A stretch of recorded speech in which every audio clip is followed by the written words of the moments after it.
What's up, everybody? Welcome to the Elden Ring music ranking. I,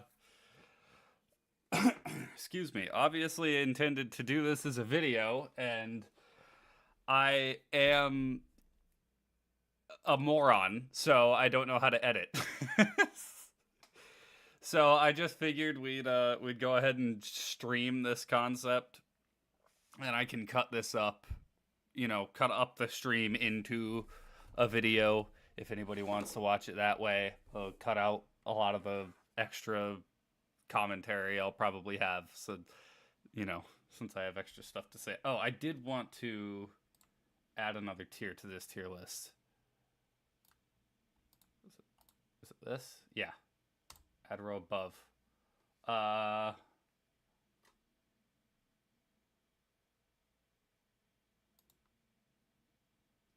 oh, nope.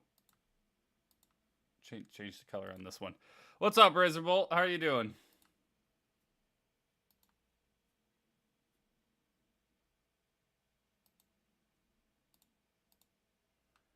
What do I want to call this?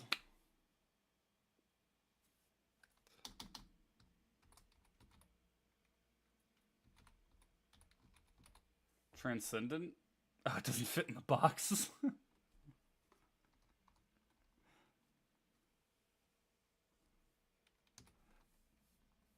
Transcends. Sure, we'll do that. Uh, so, of course, I have a script because this was going to be a video. I'm going to turn my fan on real quick because it is hot in here. But,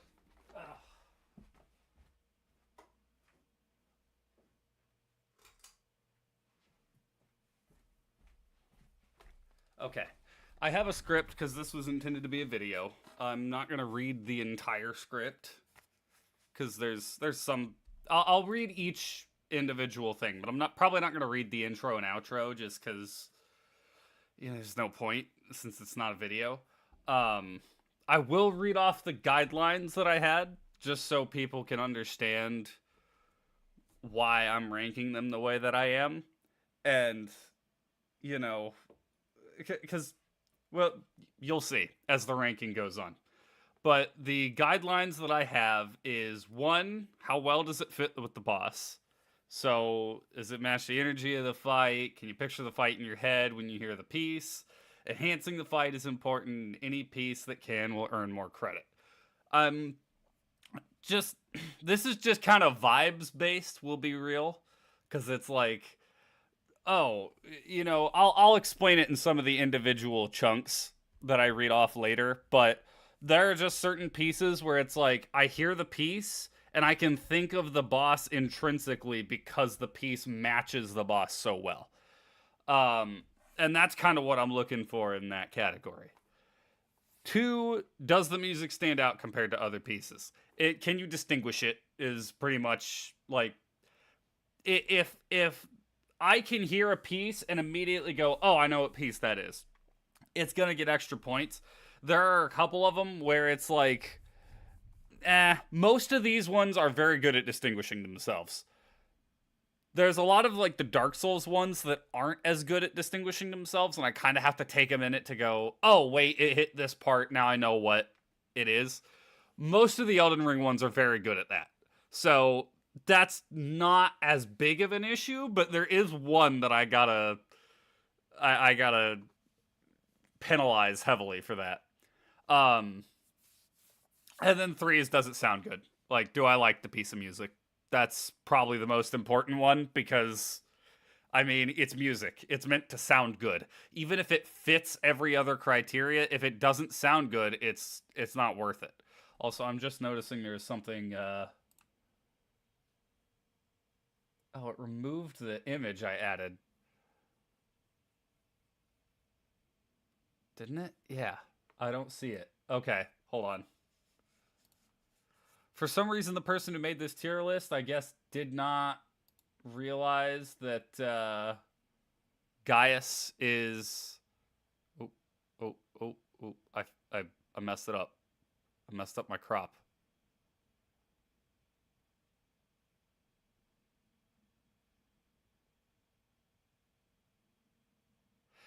whatever. I guess they didn't realize that Gaius was a part of the Remembrance bosses, so they just didn't include him, which is fair. I think Gaius is bad. So I if I could, I wouldn't include him as a Remembrance boss, but okay, I think that fixes it. All right, so let's get this going. I also have the music to play alongside, so we're not gonna listen to the whole of every piece, but we're gonna at least get a good idea. I smacked them all in a playlist together. So let's start up the song. Gaius has to go in meh. Let me read off of my script. Commander Gaius, number 26. Now, I know I just said that boss quality doesn't play a role in the rankings, but trust me, Gaius earns his spot at the bottom, even without considering his dreadful fight. Why is that, you may ask? That's because he's the only Remembrance boss in the game without a unique song. He just reuses the theme O'Neill and Niall use. I mean, the least you could have done for this absolute turd of a fight is give him unique music. I think this proves that FromSoft elevated this guy from a minor side boss to a Remembrance fight just to say they had 10. When it comes to the music quality, it's still a great piece, but it's way out of its depth trying to stand up to some of the upcoming songs, leaving it to be the butt of today's list. So, yeah, Gaius is it lacks creativity. It's not a bad piece. If you can hear it in the background, it's pretty decent. But why is a DLC Remembrance fight reusing a boss theme from 2 non-Remembrance fights from the base game? It doesn't make sense, and I think they could have done better. I really think they could have done better. The piece is fine. I mean, I like the piece, but when it's just, I don't know, it lacks creativity. I try not to let the fact that Gaius is absolute dog crap influence my decision, but I couldn't put anybody else at the bottom because he's the only one that doesn't have a unique theme. So Gaius is pretty lame. Don't start the next one just yet. All right. He will be the only one in meh because I think every other boss is good, has a good piece. It's just, you know, that was the tough thing about this ranking. I'm like, I like every single one of these themes, but one of them's got to go at the bottom.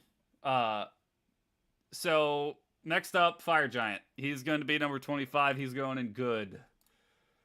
We'll get his plan. All right. 25, Fire Giant. This theme suffers from not standing out from the crowd. I feel like with such an imposing figure in front of you, the music should carry more weight than it does. Don't get me wrong, I love the cello in Phase 1, and it has a very distinct intro, but it falls off after that. Phase 2 has a good sound to it, but it's nothing special, and leaves me very disappointed that the cello didn't stay a defining feature. Even if they want to keep the cello confined to Phase 1, Phase 2 should have had a different instrument take over as the lead. As it stands, I just can't move this piece up any higher, so while he misses out on bottom billing, Fire Giant doesn't make much for him. Okay. I like the piece. He's just sick of hearing this theme. That's fair. That's valid. I like the sound of the piece. It's a very nice orchestral piece, and I love orchestral pieces. I was in orchestra, after all, so, you know, I love the sound of a string orchestra, especially, and it does a good job of that. But as it goes through, I really like Phase 1, but we'll jump up further. Phase 2 is just not my thing. It's the other thing I don't like about all the Elden Ring soundtracks. I'll turn the music up a little bit more. Got the music higher.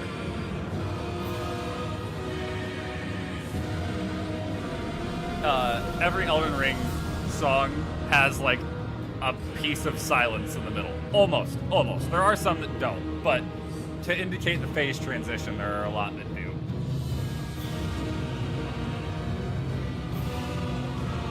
But like this doesn't sound bad.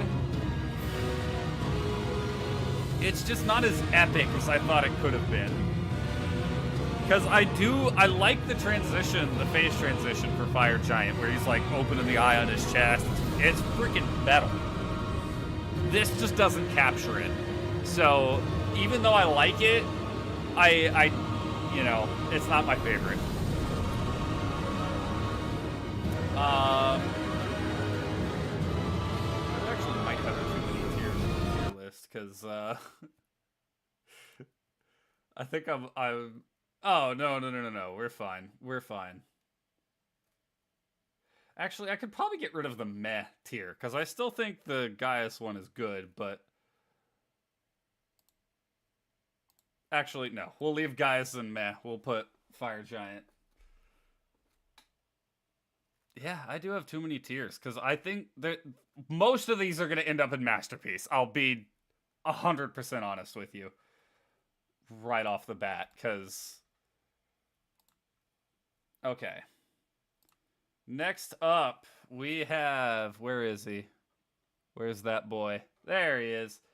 Estelle, Natural Born of the Void. We'll get his piece playing. Okay, there it is. 24, Estelle, Natural Born of the Void. Estelle certainly has a unique theme compared to the rest of Elden Ring. And it has a pretty great aura, leaning more towards an ominous sound, rather than the epics of other bosses. My only problem? It's Diet Bloodborne. Seriously, go listen to some of the more cosmic themes in Bloodborne and tell me it doesn't sound like a theme that got cut from the game. Don't get me wrong, it's still a great piece, and it nails the otherworldly feeling. It's just been done better before, and it gets outdone by its peers in this game. Dragging is still done at 24th. Okay. I mean, like I said, in that little blurb, I think I did a solid job of getting my feelings across in these blurbs. I do like the fact that I can talk a little bit more about them. I like the sound of this piece. I think my biggest issue with it, this is not a piece that I think I would listen to that often. Because it's, for a boss theme, it is very slow paced, which is not a bad thing, necessarily. But, yeah, it's trying to do the otherworldly, like, cosmic thing, and Bloodborne does that so well that I really am, when I'm listening to this, I'm like, I think I'd rather just go listen to, like, Ebrietas, or, you know, what are some of the other cosmic ones? Because don't get me wrong, Bloodborne has its fair share of gothic themes as well, but...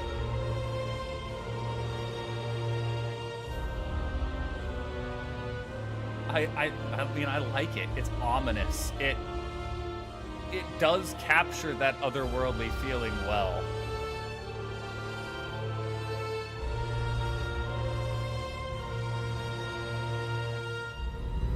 Phase transition should be here in a moment. I think this is the second phase? No. Okay, that was the tail end of the first phase. Okay, second phase.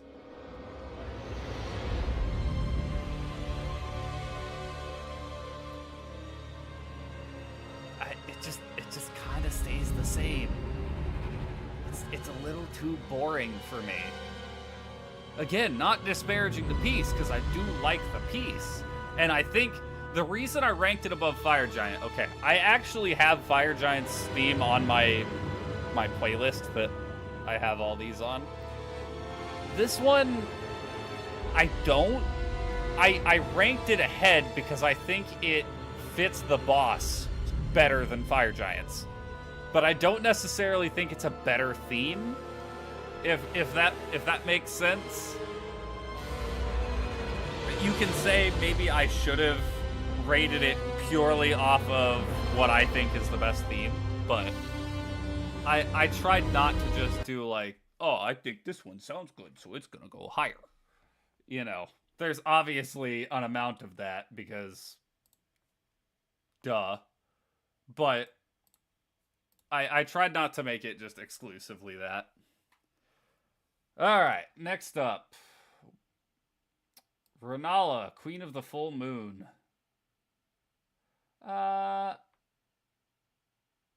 Yeah, she'll be the last one in great tier. Spoiler alert.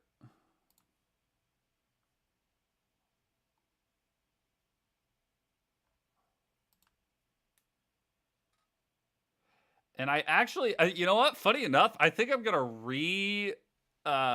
reorder from my original ranking. But this is Renala. 23, Renala, Queen of the Full Moon, opening up with a beautiful violin as other strings slowly come in to complement it. Phase 1 of Renala's theme matches the pace of the fight before you. It even adds to the immersion when the choir of children join in, mirroring the students who need to beat to a pulp to get at the queen. This flows perfectly into the second phase, where the elegance of Renala's magic and the beauty of the arena your duel takes place in is captured perfectly by the music. I absolutely love the flute that flutters through most of the fight, as it somehow conveys the feeling of magic perfectly. So with that glowing praise, why is the theme so low? Simple. As great as it is, the first half's simplicity, and the overall pace of the song isn't my typical preference. It's a great theme, no doubt, but I simply can't rank it higher than Queen of Full Moon in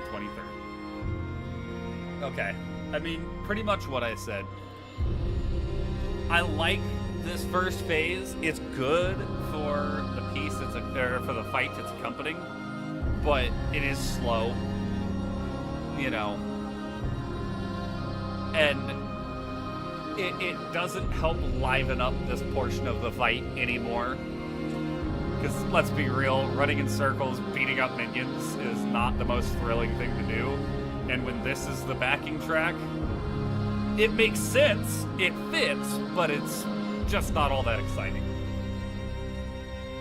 We'll jump ahead a little bit to phase 2.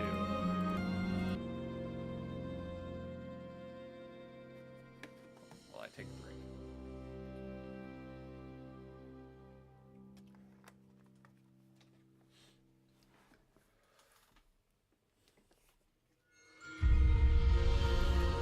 Phase 2, on the other hand, I absolutely love Phase 2.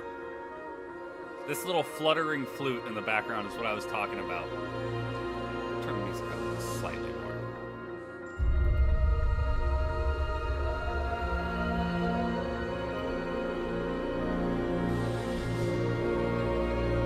This one, it fits so well. I love everything about the second half of Renala's fight, except for the fight itself. The fight itself is fine. It's probably the best mage fight we've had in any Souls game. No, it's whatever. It's not a Souls game. Discourse. I don't care. But I think the arena, the music, the visuals of the fight are all fantastic. And I mean, this piece really is probably my favorite thing about the fight. Because this perfectly captures fighting a magic user underneath the full moon in the, like, lake that you fight her in. I really like this piece. But yeah, that's Renala. Renala's not bad. We're gonna start pushing up into better territory here in a moment, but this is where we are going to we're gonna jump around in the rankings a bit because I think I've impromptu changed my mind on my rankings. So it's just the one that would be next is going to be 2 higher. So we're gonna go with, where's his thing? Oh, he's over here. Dragon Lord Placidusax.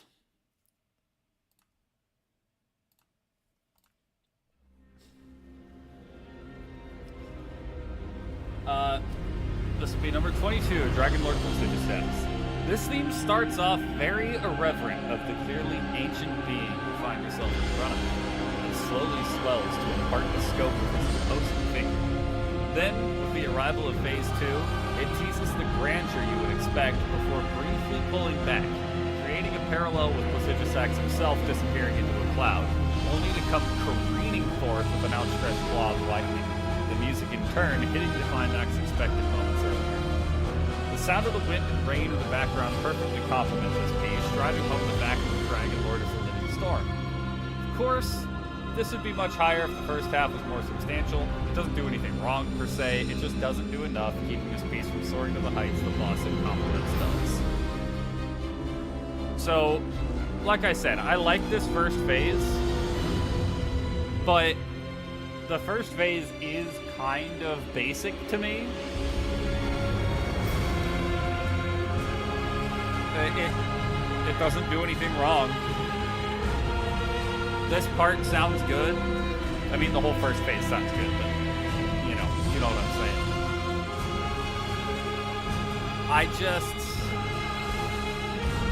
I don't know. I like it a lot, but when you're comparing it to other Elden Ring themes, it doesn't set itself apart as well as some other ones do, which is why I put it here.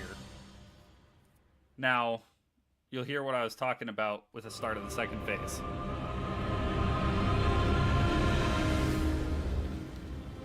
The swell and then disappear. It just fits perfectly with Placidusax doing his little cloud attack where he disappears.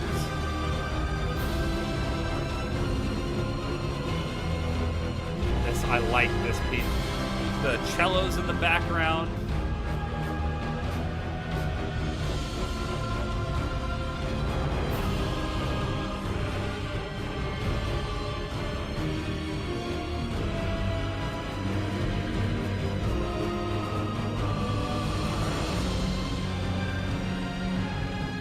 Phenomenal. Love this piece.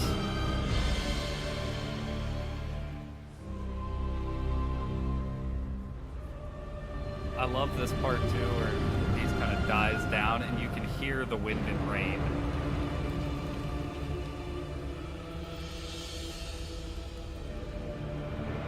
That gives this piece so much more character, in my opinion.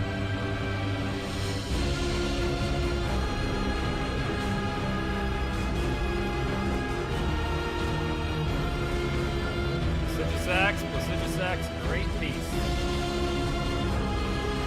Great piece. I'll let that one carry out.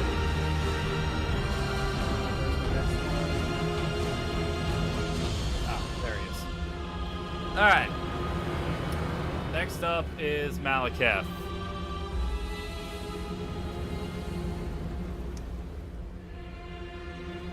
His theme is about to start. Cool. Alright, 21, Malekith, the Black Blade. Much like our last few themes, this one opens up with very little fanfare, almost like it's hiding something from you. Subtle strings and a subdued chorus keep the feel of the song calm, but threatening. The sound of a bell ringing occasionally echoes past the melody. There's the bell. But as the beast clergyman burns away his robes, a commanding cello and the luminous voice of a woman introduces the Black Blade. As Malekith stands before you, the strings gain a fury they lacked before.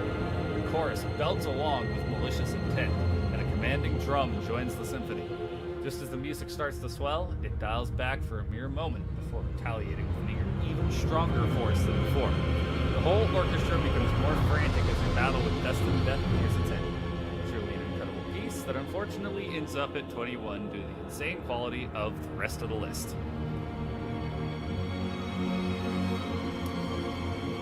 Yeah, so like I said, I like, again, I'm gonna have glowing praise for every single piece because I think the Elden Ring soundtrack's phenomenal. But the first phase of this one is good, and I get why it's kind of held back a little bit because of the beast clergyman, you know. It's not Malekith yet. I get that. But when I'm splitting hairs to figure out which one of these is the best piece, I gotta be super critical, and when this isn't my favorite first phase, I've gotta dock it some points. Like I said, it's not bad. It's not bad. It's got a good sound to it. It does. I actually like how subdued it is and how much it hides. Is this phase transition? Yes. Okay.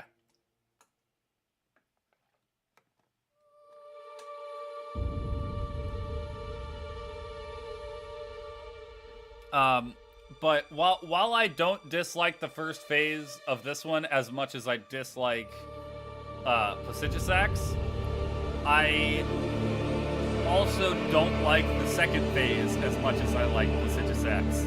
It's just a little bit less. So it's enough to push it ahead of Placidusax, but not much higher. You get what I'm saying? You picking up what I'm putting down? This one does start very reserved.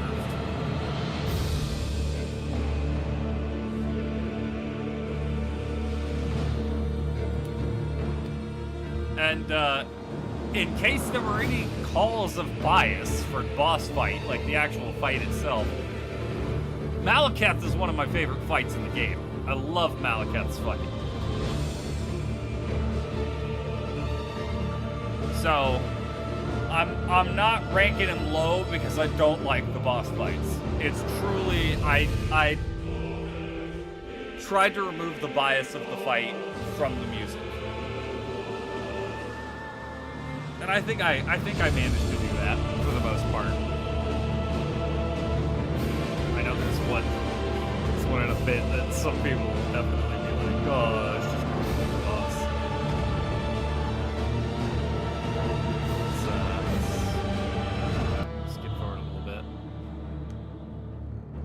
This is that, like, valley the music falls into, I mentioned. Where it just sinks low and starts to be a little bit more low-key. Love that cello. Boom.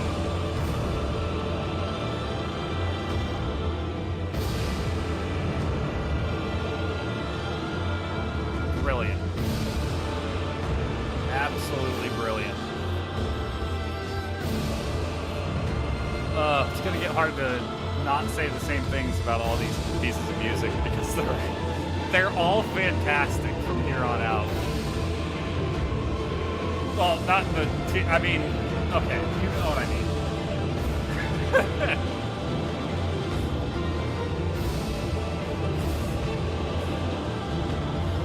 I seriously was having trouble coming up with what to put the tiers as. All right, we're gonna go ahead and cut that off. Next up is the one she was supposed to be 2 lower, but I actually decided to give her a promotion impromptu because I was like, you know what? I think I like her piece the best out of these 3. That would be Romina, Saint of the Bud. She'll be our first masterpiece. All right. Number 20, Romina, Saint of the Bud. Our first DLC boss with a unique theme, Romina takes a big jump in quality from Guys. There's so much of her theme that stands out, with the very underused organ backing the first phase, combining perfectly with the chorus and strings to deliver this hauntingly beautiful melody for the first half of the fight.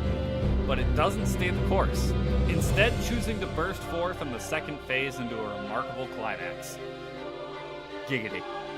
The power behind the combined burst of everything in the orchestra striking at once is breathtaking. Yet, the piece never loses that beauty that defines the first phase. It strikes a fantastic balance between that beauty and the newfound power brought forth with the transition, presenting us with another FromSoft classic.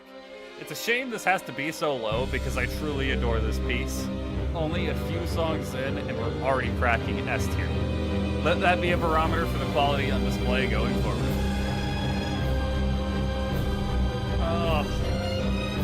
Like, this is why I kind of impromptu. I just thought about it for a second. I'm like, you know what? This piece sets itself apart so much from those other two.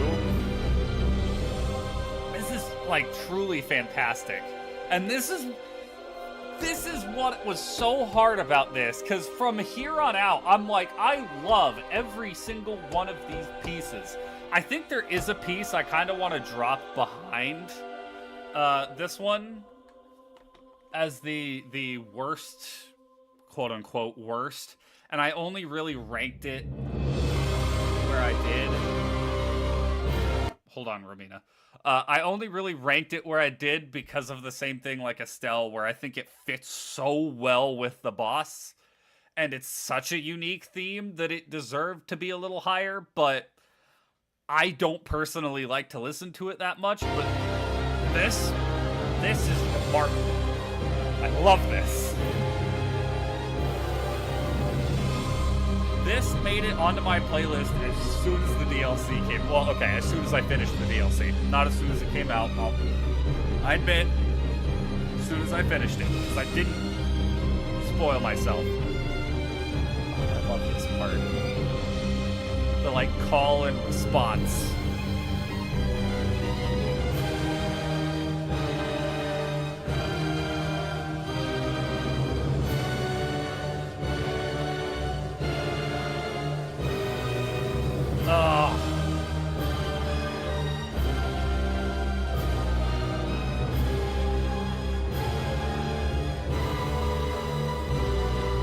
The elegance on display in this piece. And then I love how it tones it down so much with this part.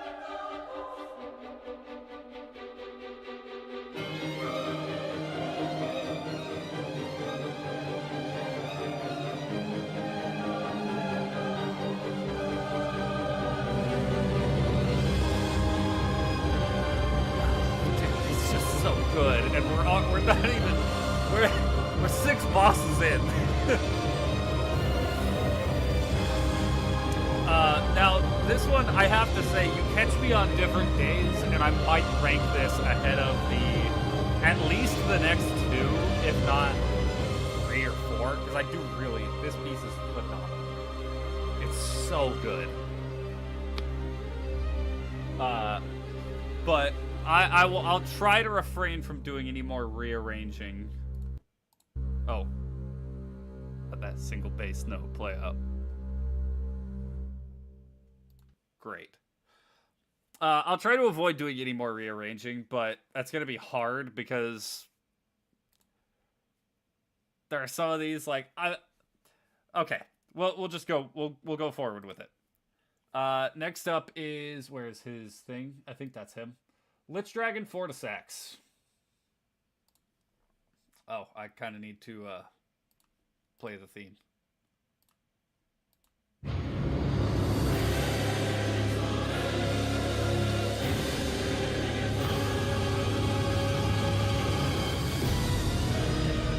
Great intro. I love the intro. 19, Lich Dragon Fortisax. This song wastes absolutely no time getting you into it. With a roar from the choir right at the start, the overbearing sound of an organ to chill you into your bones. This theme mixes horror and epic perfectly. With a cello carrying right into another verse from the dreadful choir, it drags you into the depths of fear.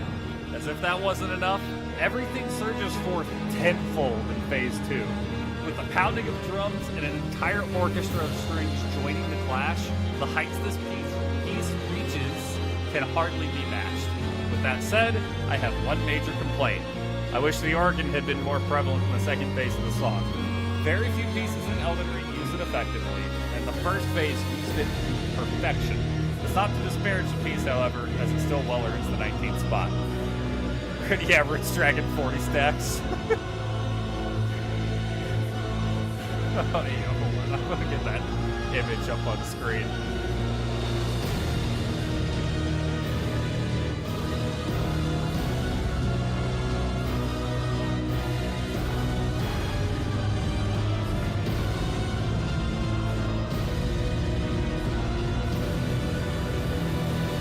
I love this.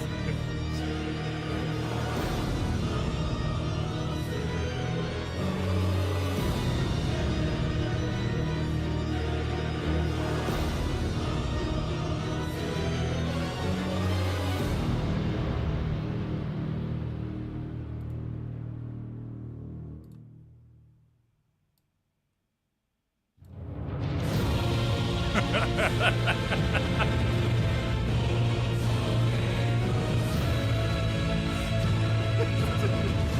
hell no, that's Rich Dragon 46.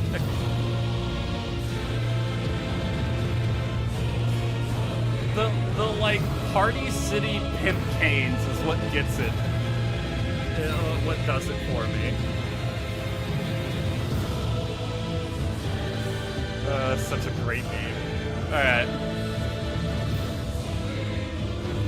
Yeah, I love the second phase, but I do wish the organ was a little bit more prevalent through the second phase. And that's something I think Romina's theme does better, is the usage of the organ. And there's another theme later on that I think also uses the organ really well.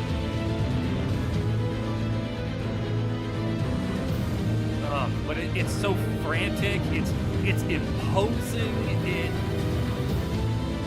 it does a really good job. Like I said, it mixes horror and epic, because it's not trying to be like, ooh, spooky, but it has that element of dread mixed into it. You know? And I think that's what I love so much about it, because it does such a perfect job of capturing fighting a giant dragon, but also, like, the horrid, not lore, but atmosphere that surrounds the dragon as well. And that's why I like this one so much. It was hard to rank this one, because at one point this one was in the top 10, and then it just kind of kept getting kicked down. I still love this piece. This was one of the first pieces I downloaded when Elden came out, just because I love it so much.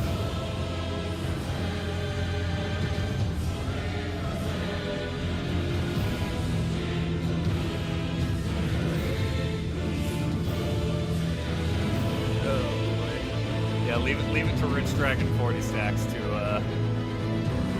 have an absolutely baller theme. He spent some money on this. Alright. So this next one is one that I'm like, this kind of fits into the same boat as Estelle. I don't want to end this piece early because it's so good.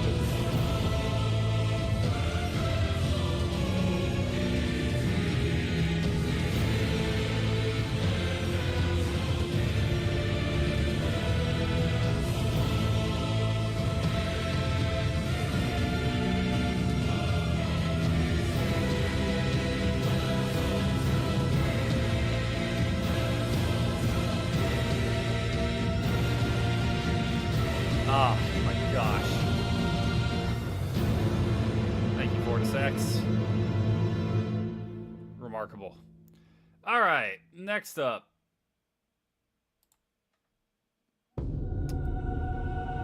Meteor, Mother of Fingers. 18, Meteor, Mother of Fingers. If you want a cosmic horror piece from this game done right, you need to venture to the Mother of Fingers. Take notes, Estelle. This is how you capture an eldritch abomination in song. Opening with an eerie chorus of irreverent voices, highlighted by the sound of a timpani, I think. I'm not 100% sure the instrument, but that's what it sounds like. Blasting through with fervor, the piece slowly introduces chimes, which invoke a very astral feeling, along with a piano which makes me feel like I'm experiencing a close encounter of the third kind. This goes full-on Alien movie in Phase 2. You know what? We'll wait for Phase 2 before I read the second half of this one, because Phase 2 truly... Phase 1's great. I like... Okay, it is timpani. I wasn't 100% sure, but that's what it sounded like to me.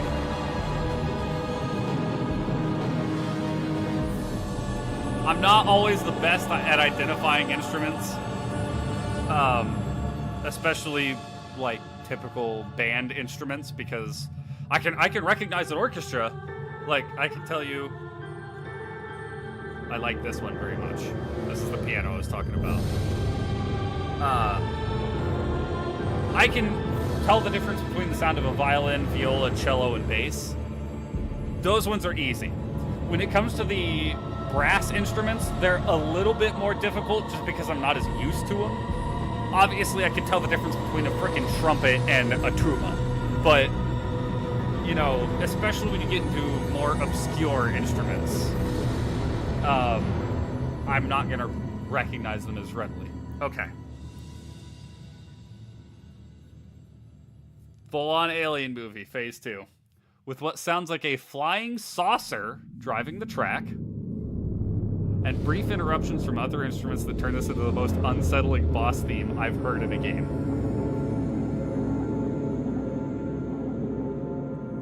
I don't know how they made this noise.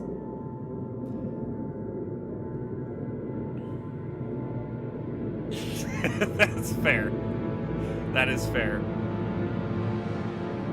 It's hard to believe that that second half is boss music because it never reaches a point where it becomes more frantic or indicates there's any sort of battle taking place. It truly feels like you're witnessing something you shouldn't. But, while that helps in the uniqueness factor, it does hamper it a little in the quality factor. Not exactly a song I can sit through on a regular basis. It's not to take anything away from me tier, who sits comfortably at 18. So 100% honest. I have no idea how they made... It's not going right now, but you'll hear it when it comes back in. That's why I described it like a flying saucer.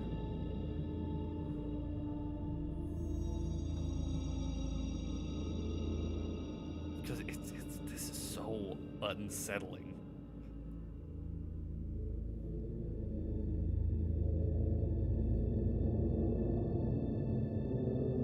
This.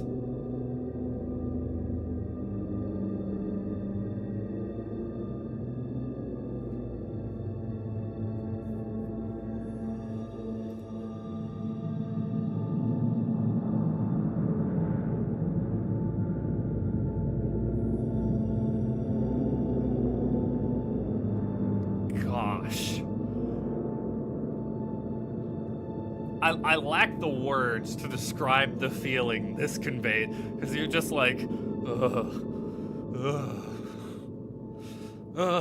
makes my skin crawl. But it's the... This is the beginning of the second phase, right? You can really hear it right here at the beginning.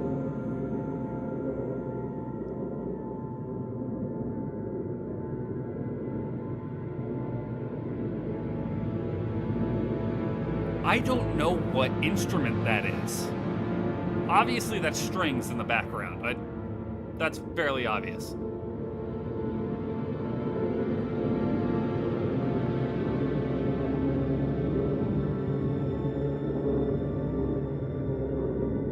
What is that? I want to know what that is. Because it's off-putting. It's entirely unsettling. But it's so good. But like I said, I mean, I can't really... I'm not exactly going to work blasting this on my car speakers, you know, headbanging, whatever. Not like I do with the rest of the music. Headbanging. I mean, I absolutely blast a lot of these other songs on my way to work. But, alright. Next up... Putrescent Night.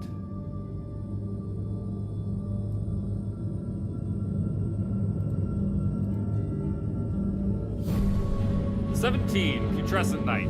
From one DLC abomination to another, the Putrescent Night's theme carries a solid pace almost exclusively with strings, and delivers a song that conveys a great deal of desperation, almost as if this is a fight you must win.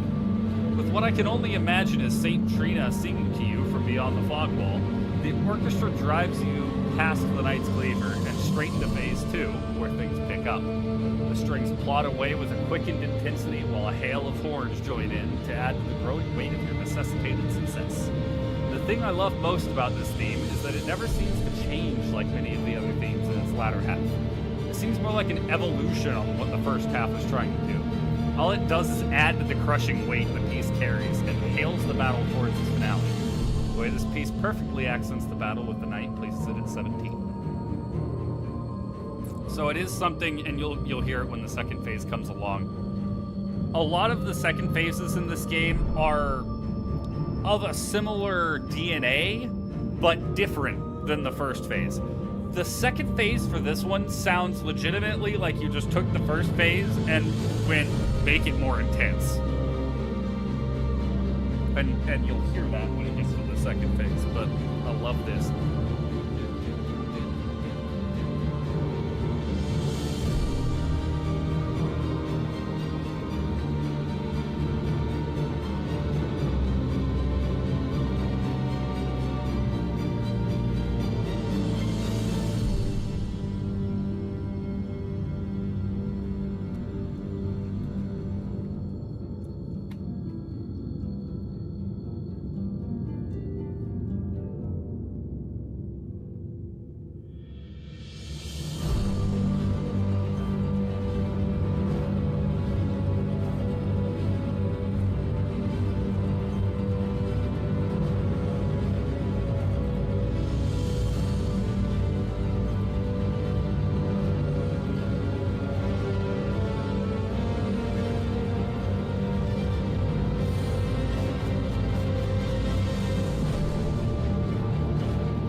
That set of notes, it's not staff, that's part of the music sheet.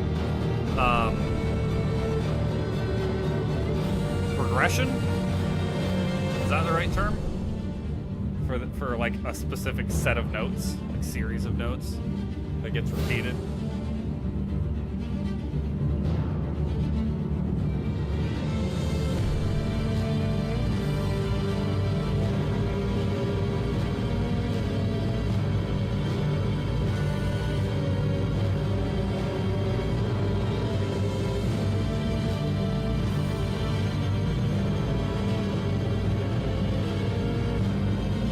Phrase. That's it. Okay. Yeah, phrase.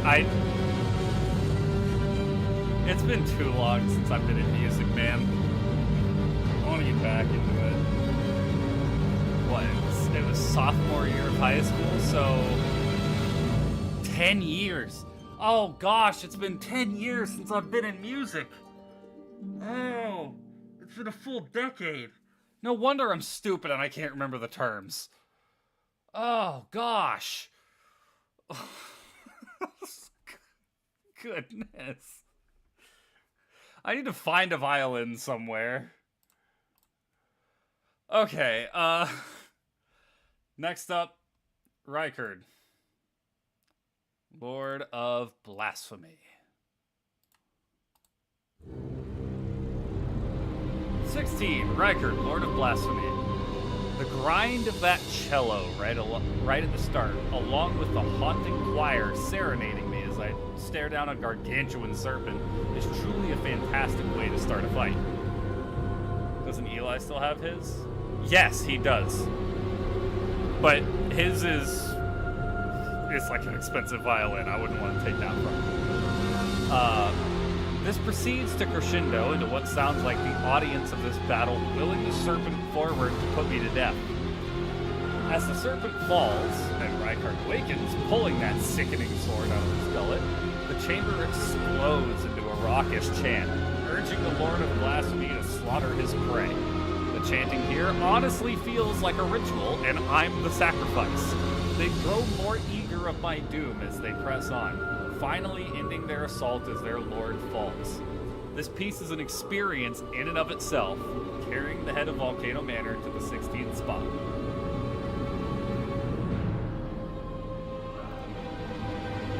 So yeah, I love the chorus of this is let me rephrase that. The chorus is the defining sound of this fight. And I really like that. I mean, pretty much every song in this game has a chorus. But this one really feels like the chorus is the most important piece of the music. Like everything else is secondary. It's just assisting the chorus.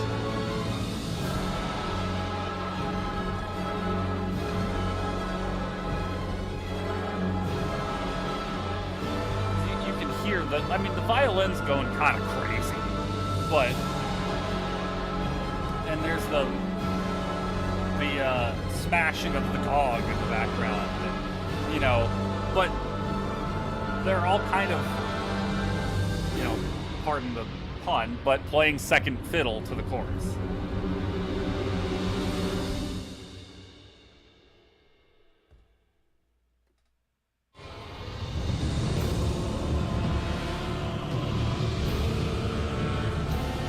They do stand out a lot more in the second phase, but I still think the chorus is what defines this.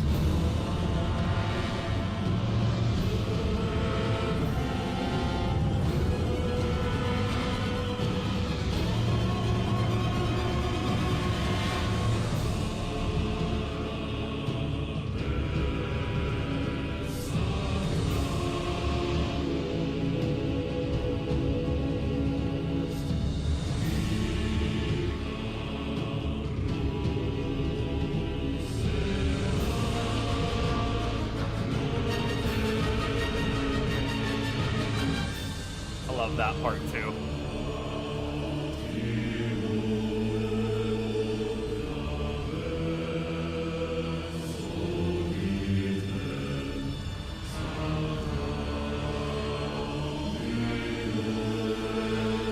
Latin is such an intimidating language.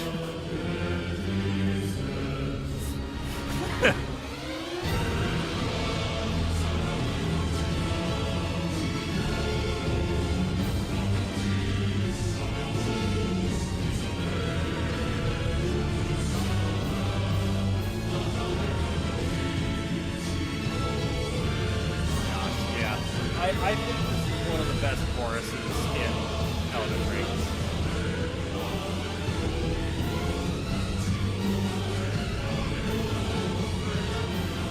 Alright, well, the next one's gonna be the one that might hit some.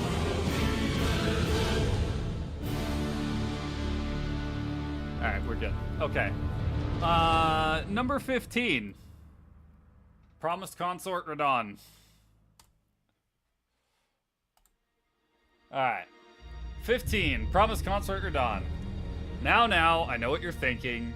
You just ranking this here out of spite for your distaste for Radon. While it's true I'm not fond of this fight, this soundtrack is stellar. It feels like a more lively rendition of the Star Scourge's theme. Fitting, since this is him before taking a Scarlet Rot nuke to the face. It drives home the feeling of taking on a legend in his prime, and sends chills down your spine as you realize that this is the climactic battle, the final hurdle in Elden Ring. The second half brings a more sacred air to the sound. As the Mikola joins, it conveys the feeling of facing down a deity. This meshes with the heaviness of Radon's theme to create a remarkable clash of sounds, splitting the emotions received between awe and panic. This is a fantastic way to conclude Shadow of the Earth Tree, and is a remarkable theme, with one flaw. It's been done before, and not in the sense of Estelle, where it's a similar sound. It's literally been done in the exact same game for the same character, and I personally think the original did it better. That alone can't push it down too far, but it can prevent it from soaring to greater heights. Okay, I love this first phase. Absolutely love it. Radon's theme with that chanting is so good. It's so good.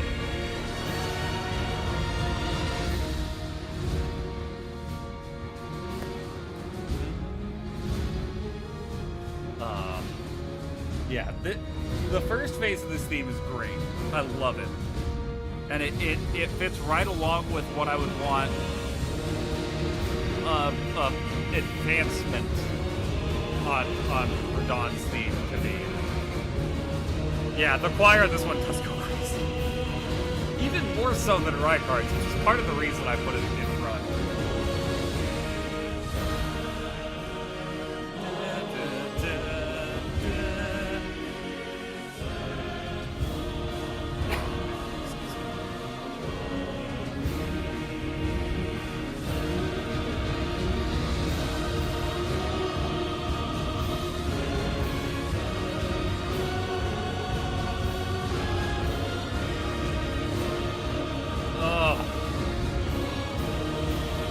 Injected straight into my veins.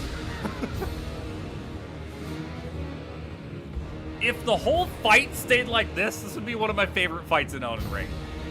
But unfortunately, the twink has to get involved. That is a phrase that could apply to a lot of situations. Well, maybe not a lot, but any situation where a twink gets involved.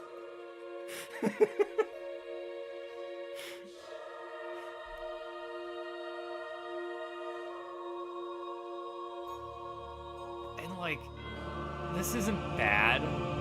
I mean, and I do like this second phase. And I'm trust me, I'm doing my level best to not judge this phase based on the fight.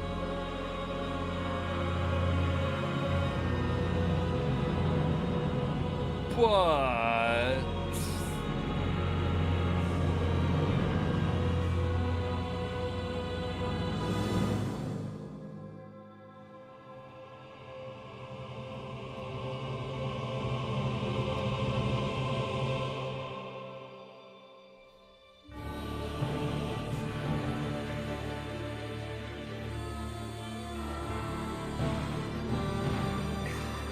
I don't know.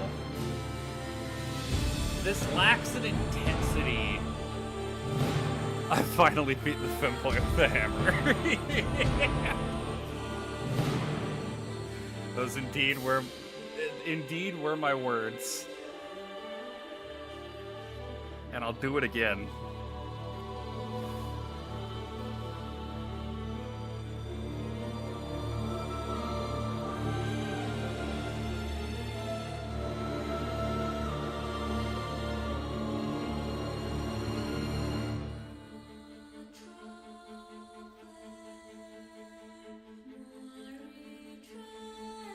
My main problem, I think, and this has something to do with the fight, but it's not. This piece does not stick out enough to notice while you're fighting Radahn. And I think that does hurt the piece a little bit. It hurts the fight a lot. But 90% of the time, I'm so focused on not dying. And I'm being overwhelmed by the freaking light show that's going on in front of me that I can't appreciate the music while I'm fighting the boss. And that's just something a lot of the bosses ahead of Radahn, I think, did better. Where it's like, I can enjoy the music they're putting on because I'm not being so overwhelmed by visual clutter. And I think that's my biggest knock on Radahn's fight, is visual clutter.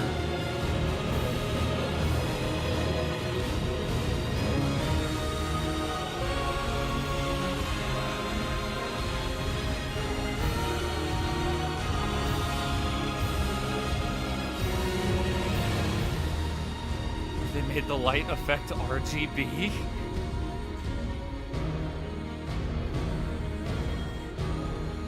If there was a mod that made the light effect like a tenth of how blinding it is now, I know it was worse on pre-patch Radahn. I know it was worse, but honestly, even the nerf they gave it is not enough for me. But all right, next up, number 14, Regal Ancestor Spirit.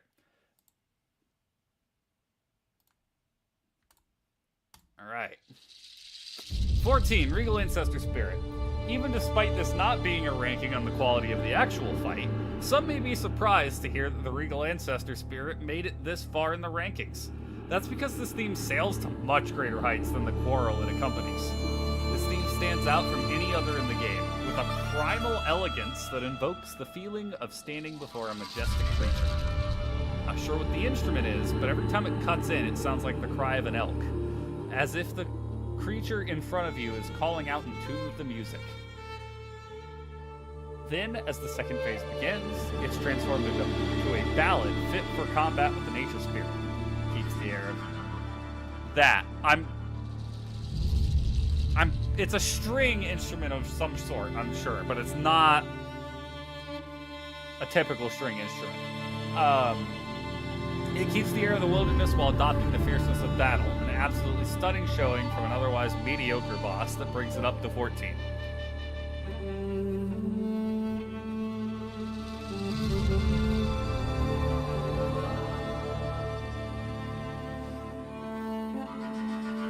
That. I don't know what instrument that is. I'm pretty sure it's a string instrument because of the way it sounds like it's bouncing in a way, which is not something I think you can capture with a wind instrument. I might be incorrect, but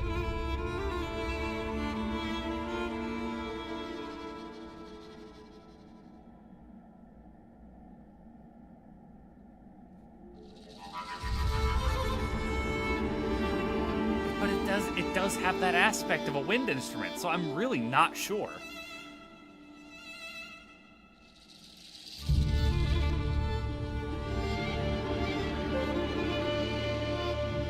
It's a more tribal style string instrument. Okay, that's what I thought. Because it has that sound of there was something, I don't remember what it was called, but we did have this let me pause it before the second phase starts while I'm describing this. We had a technique in orchestra where you kind of bounce the bow along the string as you play the note to give it that kind of effect. I don't remember what that technique was called, but that's what it was making me picture, was that. It just wasn't, it's not on like a violin or a well-known string instrument.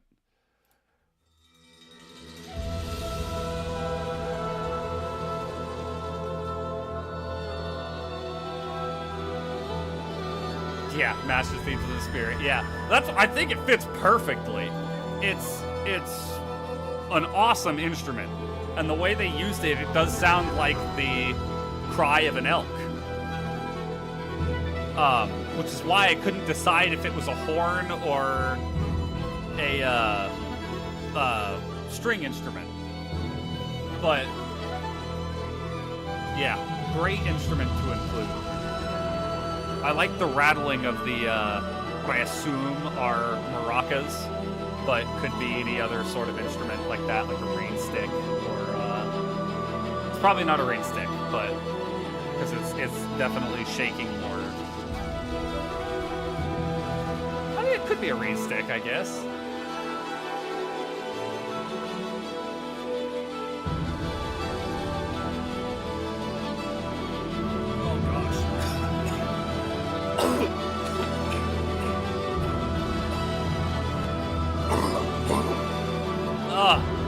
I just choked on my water.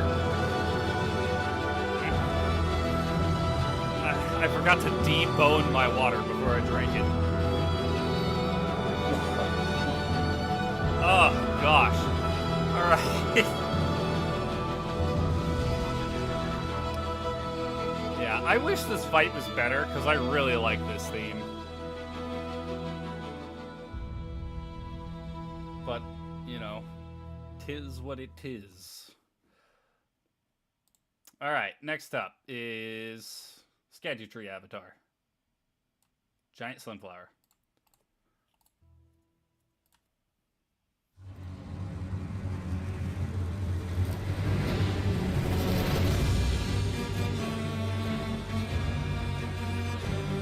Number 13, Skagitry Avatar. I adore the cello that introduces this theme. It captures the feeling of staring down this giant sunflower. and leads to the rest of the orchestra through the well-paced phase 1. These composers are unbelievable because they somehow make music that evokes the feeling of plant life. I don't even know if that makes sense, but it's the feeling I get. As the next phase rolls around, the cello falls back to a supporting role, allowing the rest of the strings to take the reins. This leads to a more subdued sound, as if the theme is withering away like the flower you're exterminating. This glides into the one and only third phase in the game, where it almost sounds like a funeral procession.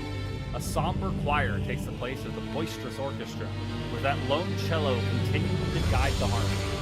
Unlike most bosses, this theme just fades away, dying out slowly, just like the sunflower before you. A standout experience that lands the Gadgetry Avatar at 13. I absolutely love the way strings are used in this piece. That cello being the defining one right up the front for most of the first phase. Obviously, it's not now, but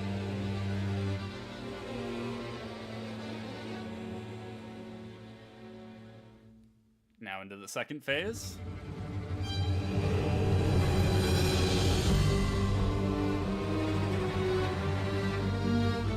You can still hear that cello in the background belting away, but the other strings have taken... The other strings in the chorus have taken the front, and they're now carrying the piece. But there's a lot less intensity than there was in phase 1. There's the cello peeking out a little bit.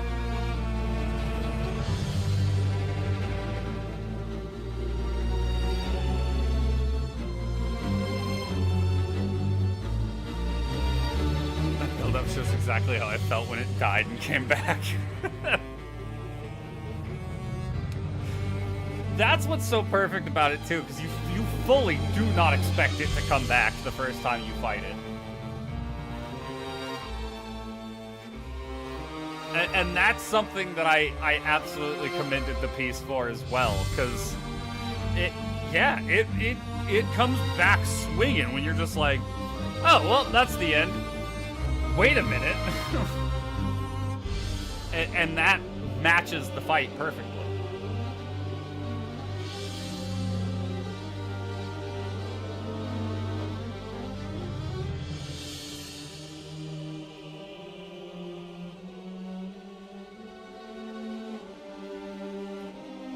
The last vestiges of phase 2.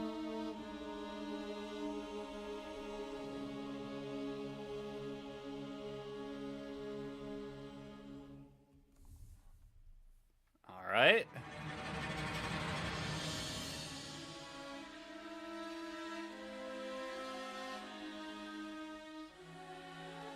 I really thought funeral procession was the best description I could give of this phase. And this is an example of where the music does step to the background, because you are more focused on the flower that's currently shooting out rays of light at you.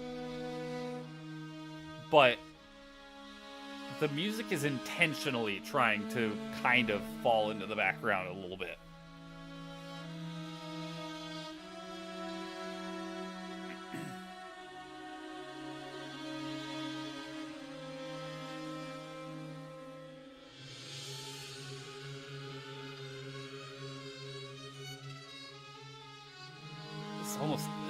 Almost depressing into this piece. I also think this is no, it's not the longest. I think Promised Consort is the longest piece in the game. Yeah.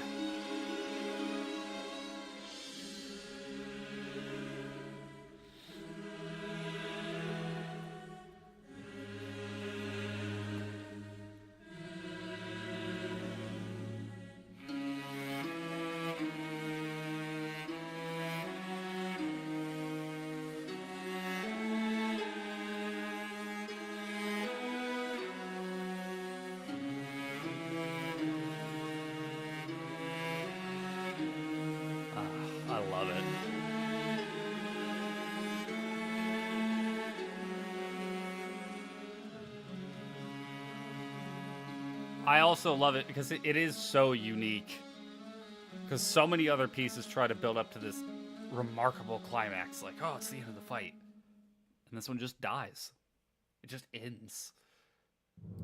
Stop it. I mean, I guess we can... You're not as long, though, so...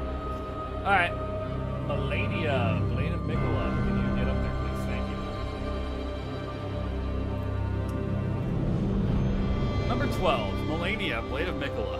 This theme. Oh, man, this theme. It sets itself apart in a major way. Rather than feeling like an epic piece to accompany a duel with a shard-bearer, it carries a more desperate sound. Not like Putrescent Knight, where it feels like you must win, but instead, it feels like Melania telling herself she needs to win. She has to prove to herself that she's a capable warrior without the rot inside her, and the elegant voices meshing with a devoted violin invoke that feeling of self-doubt. This changes completely when she gives in to the rot. The desperation is still there, but it imparts this feeling of a cornered animal, using the last of its strength, desperate to win. She cannot lose. Even if she has to use the rot, she cannot lose. The melodies from Phase 1 remain, yet they sound like they're giving the very last amount of energy they have to reach victory. This piece is perfectly matched by the fight in front of you, giving Melania the 12th spot.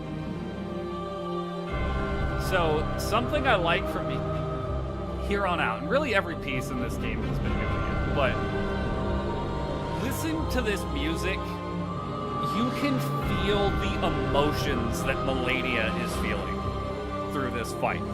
Because, you know, when she keeps repeating to herself, I am Melania, Blade of Mikola, I have never known defeat, every time she beats you, I don't think she's telling you that, I think she's telling herself that. She's trying to convince herself. Like, I'm still this great warrior.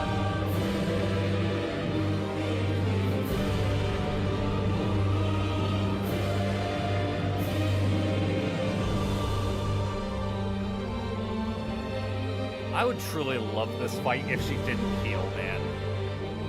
I could handle Waterfowl if she didn't heal. Or alternatively, I suppose, if she didn't have Waterfowl, I could handle her healing, but...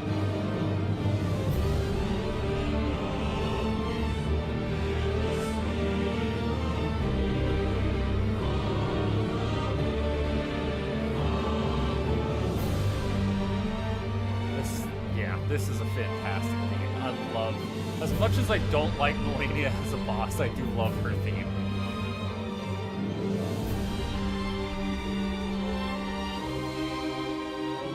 There's so much emotion behind it.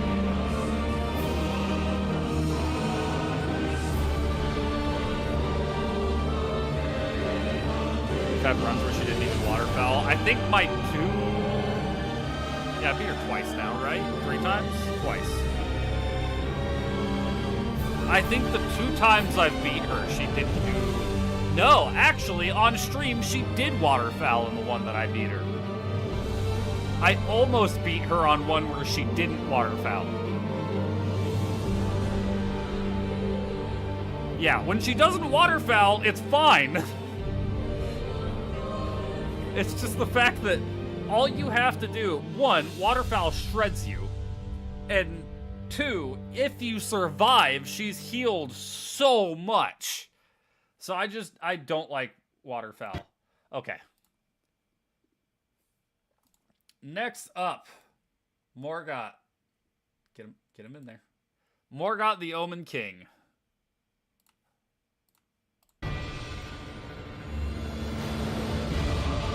Number 11, Morgott the Omen King. This piece has a unique opportunity that most don't get. You've already fought Morgott. Morgott's theme, while not a remembrance theme, is spectacular. So when you make Morgott's theme essentially a 3rd and 4th phase to that theme, it feels like you've had that much more time to soak in the brilliance. The commanding presence this theme delivers matches the Omen King perfectly, and complements the backdrop of the Elden Throne. I love the strings carrying a faster-paced version of the same chord that defined Morgott's theme, capturing that evolution perfectly. That continues into into the final phase, this time accompanied by the wails of an anguished choir and the blast of brass horns, driving home Margaret's desire to kill you. An undeniably remarkable piece that just misses out on top 10 million. So yeah, that's something I appreciate so much about Morgoth's piece, is if you listen to Margaret's piece, which I'm not going to play for now, just because I am trying to get through all of them. This one really is just like, what if we did that but better? It's like, let's kick that up to the next notch. So it has that unique opportunity, and it does not squander it in the slightest. So good.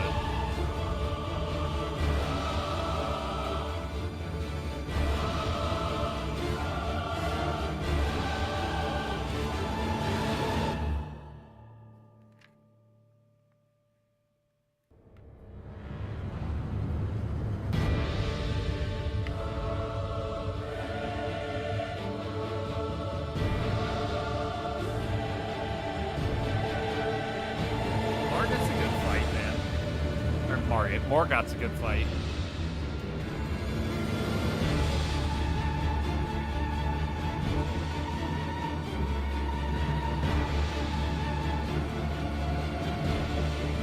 So great.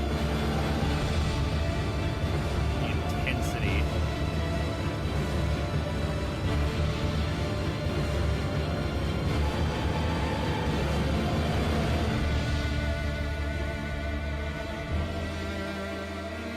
I like Morgoth's fight. I think I soured on him a little bit because of the RL1.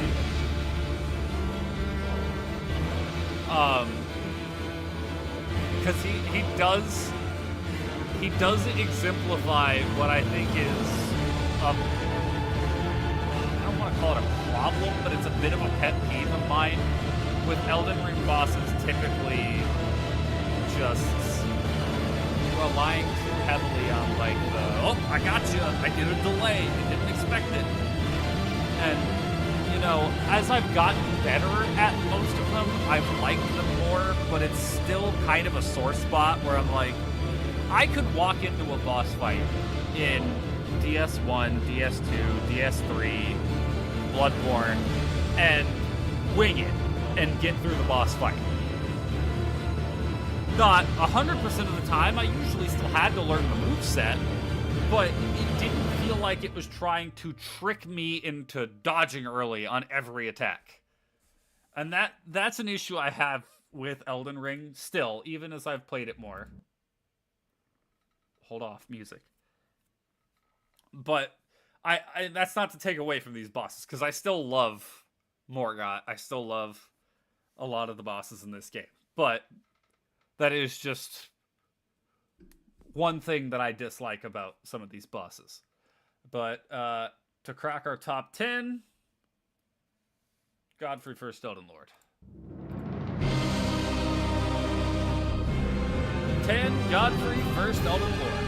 From one battle at the throne to another, Godfrey opens up our top 10 with a fanfare fit for the First Elden Lord. His theme inspires a regal feeling, apropos to facing off against royalty. The chants of his people ring out over the alluring sound of the orchestra, announcing the sheer magnitude of the band before you. This elegance of royalty is soon abandoned as Godfrey executes his lion, Sirach, and reveals Thoraloo. From here, the theme sounds like that of a brutal pit fighter rather than a king. The chants become tribal in nature, and the rest of the musicians declare the presence of a primal warrior. Oh, yeah, sorry. Is that better?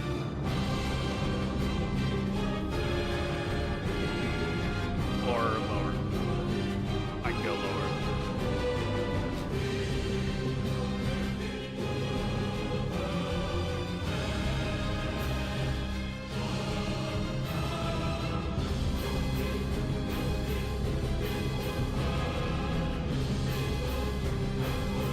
Oh, okay. Let me Let me start that over. Was that an issue for the past few themes, or was it just this theme? I guess this one has a lot more, like, it's a lot more boisterous than some of the others. Okay, we'll start that over then. Just this one. Okay, good. I'll rewind the theme a little bit. 10. Godfrey, first Elden Lord. From one battle at the throne to another, Godfrey opens up our top 10 with a fanfare fit for the first Elden Lord. His theme inspires a regal feeling, apropos to facing off against royalty. The chants of his people ring out over the alluring sound of the orchestra, announcing the sheer magnitude of the man before you. This elegance of royalty is soon abandoned, as Godfrey executes his lion, Sirach, and reveals Elden. From here, the theme sounds like that of a brutal pit fighter rather than a king. The chants become tribal in nature, and the rest of the musicians declare the presence of a primal warrior. I don't know how they could have captured a more apt feeling for the complete 180 this fight takes, and for that, Godfrey earns his spot. So obviously, this piece changes a whole lot right here in just a minute, and I think it is the biggest dissonance between first and second phase, and I love it.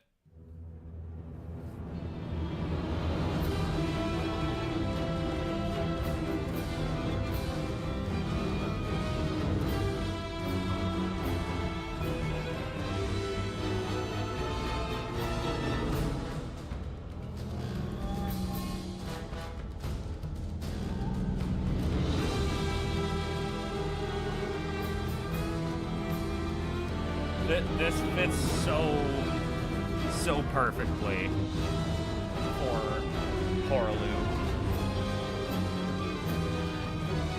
Who could have expected that the freaking first Elden Lord would go from a lion-toting, axe-wielding warrior king to a freaking WWE professional wrestler? Love it. We can go ahead and move on to the next one. Star Scourger Dawn beats his younger self by 6 spots. Alright. 9. Star Scourger Dawn. The Radon Festival begins with the pounding of a drum and the ringing of a gong. Where's the gong? The opening of this piece conjures the feeling of a grand festival beginning, only with a far more sinister intent than the one we might experience. I meant that to be like a festival in real life. I think I phrased that poorly. The coming battle is paired perfectly with the focused drive the song has, with a depth to mirror the incredible stature of the demigod before you. It's as if they composed this piece to be played alongside a marching army, and Radon is that army. This fades away as Radon leaps into the heavens, and it comes crashing back to Earth and Turnpin.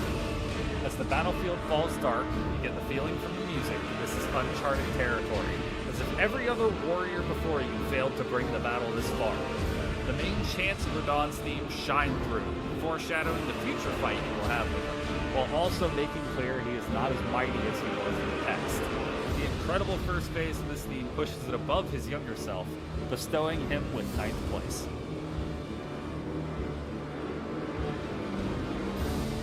Like I was saying, first of all, I love the first phase of this theme, even though it's not using Radon's theme yet. Like the measured pressure it conveys is great.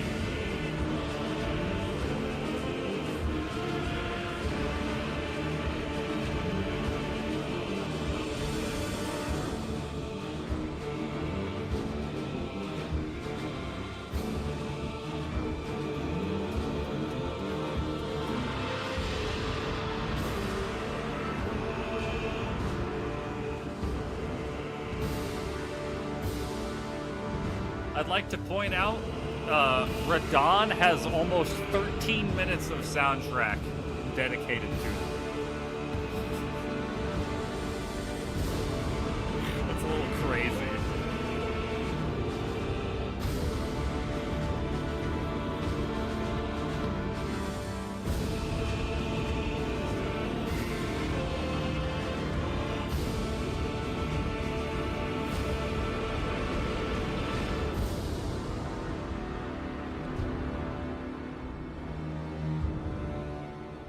to the point where I'm like, I don't want to skip forward because it's so good.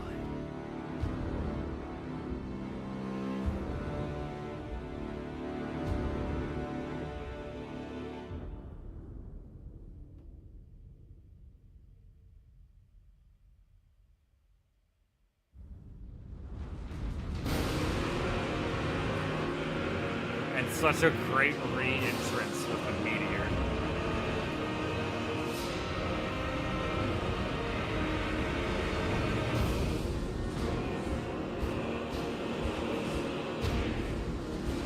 And here's where we get our first introduction to Radagon's theme.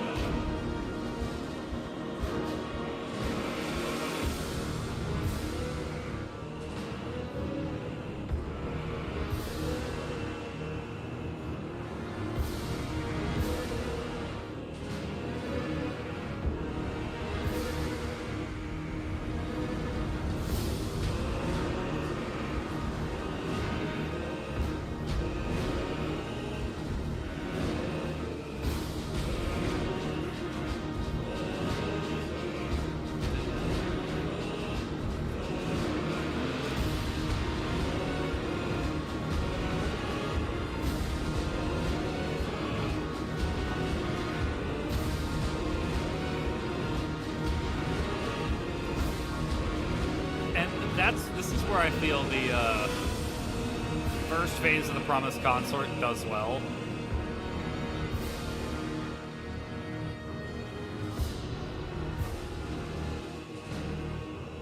Because this one does feel like the theme of fading legend, and the Promised Consort phase 1 sounds like that legend in his prime.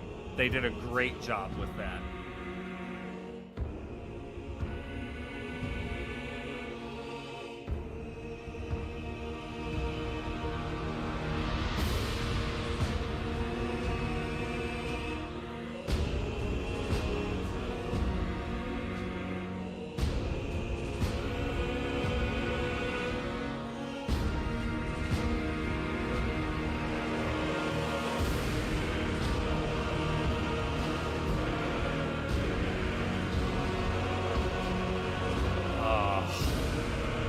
Dawn's theme is so good, man.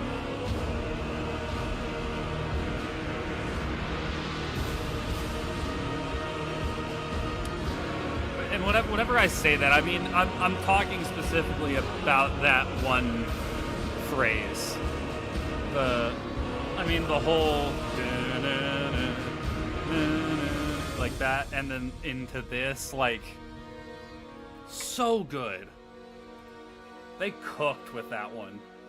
Hardcore. Love it. Alright, next up. And the last in our masterpiece tier.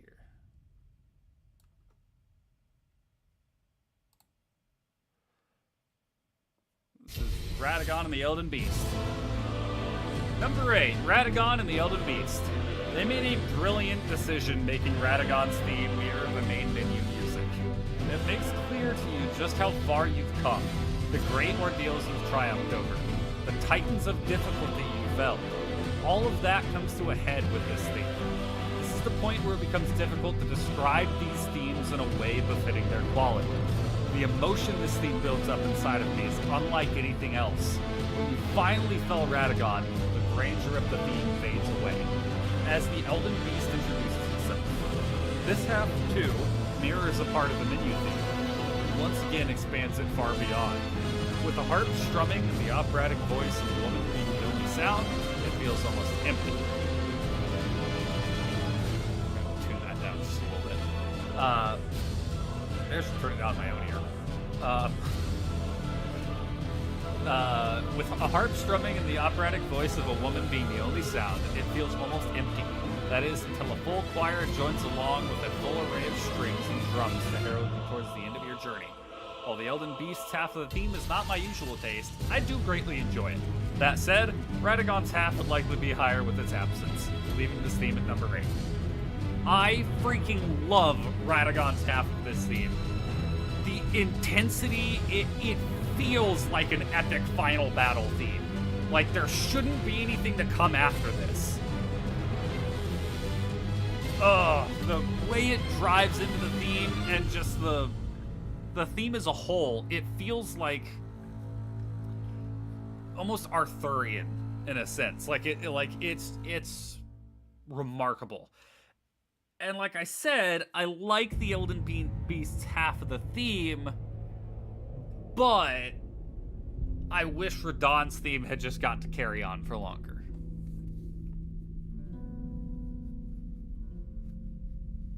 It's like, this is good. We'll skip forward a little bit. This is good. It matches the boss perfectly, and I don't hate Elden Beast as much as I used to. Admittedly. But it's still not as exciting as like the fanfare of the first half of the theme. Come on, man.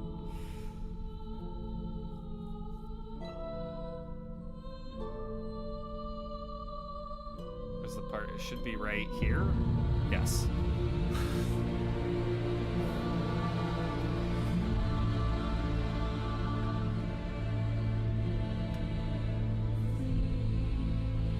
Like, this is good. I like this. I think it does well. But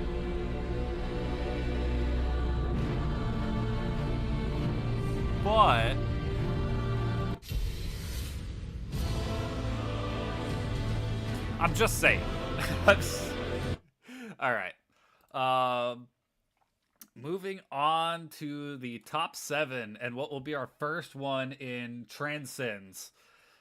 And what I'm trying to say by transcends, just like, I couldn't think of a word to say, because masterpiece with all the others, I can't describe these as anything other than masterpieces.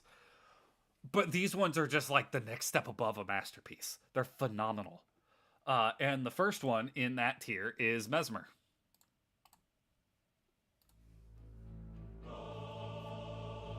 Number 7, Mesmer the Impaler.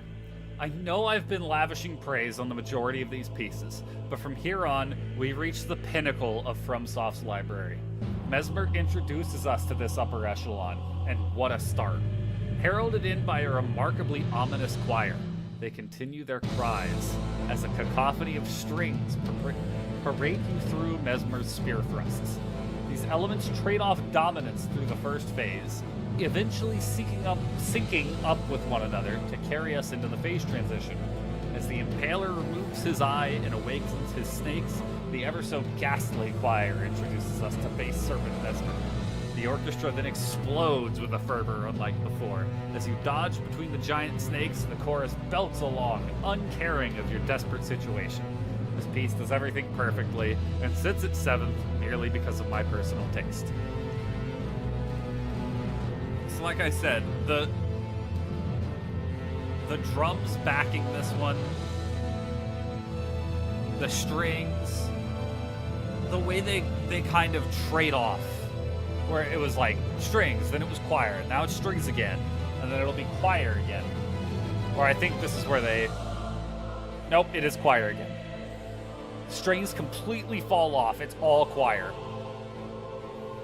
I mean, there's obviously a little bit there in the background, but... And now the strings are starting to come back into it. Little by little.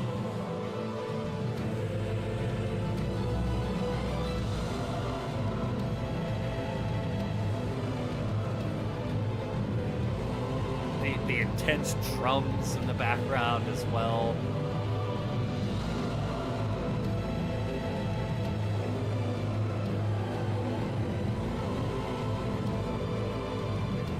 Oh, I love it.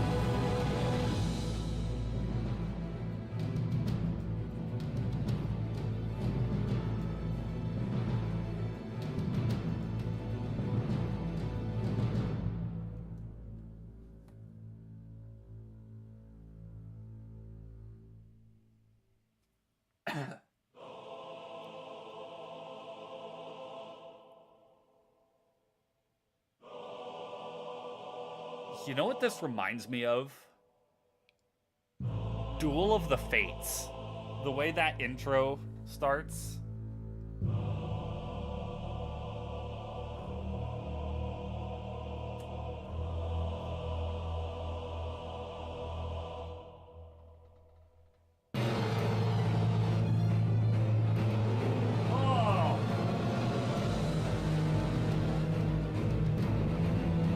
And that matches perfectly with the opening to his second phase, too.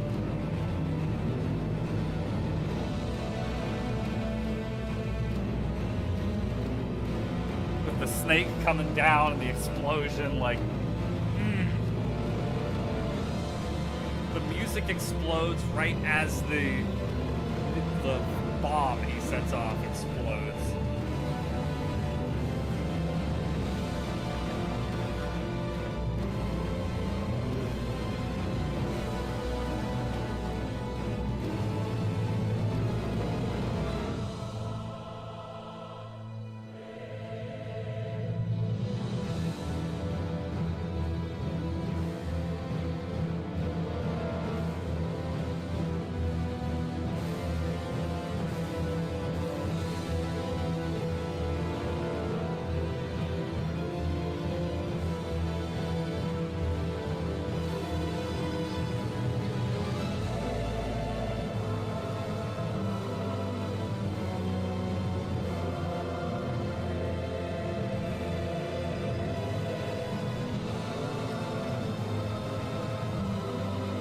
Have words, man.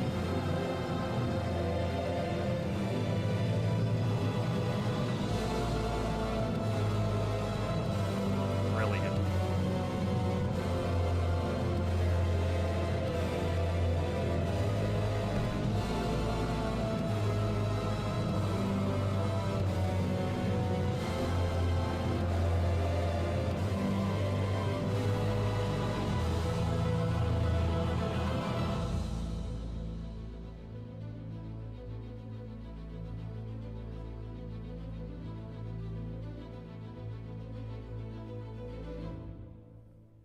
Fantastic. Fantastic. All right. Next up. Baal the Dread. Curse you, Baal. All right.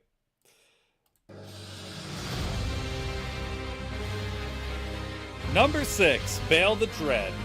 And here we have the greatest spectacle fight FromSoft has ever crafted.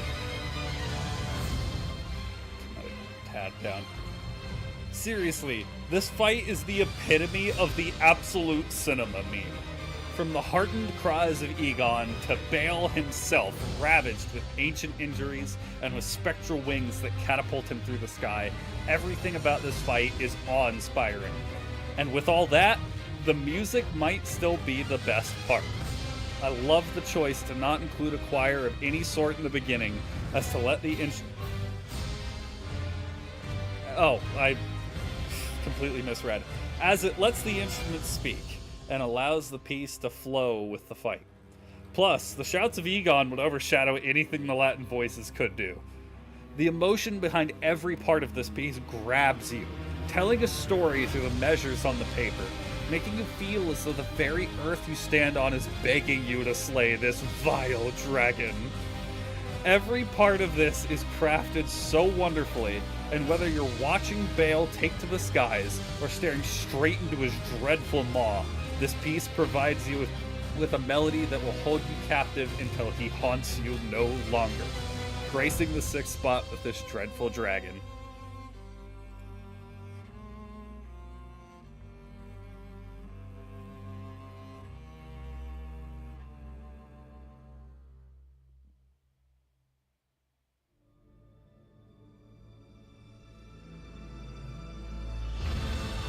Ugh.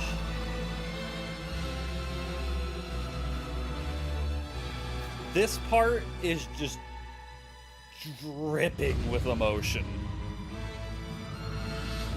And I think something that sets these upper echelon fights apart too is like, I can picture Baal flying through the sky, sending lightning bolts down at me.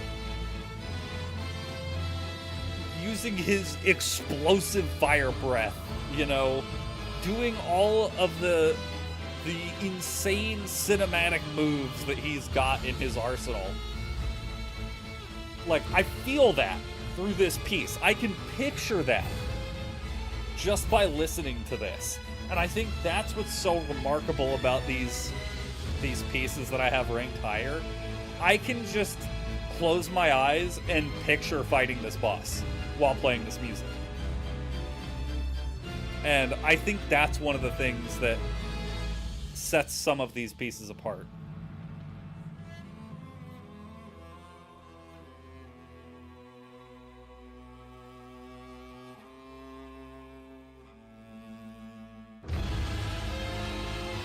Oh.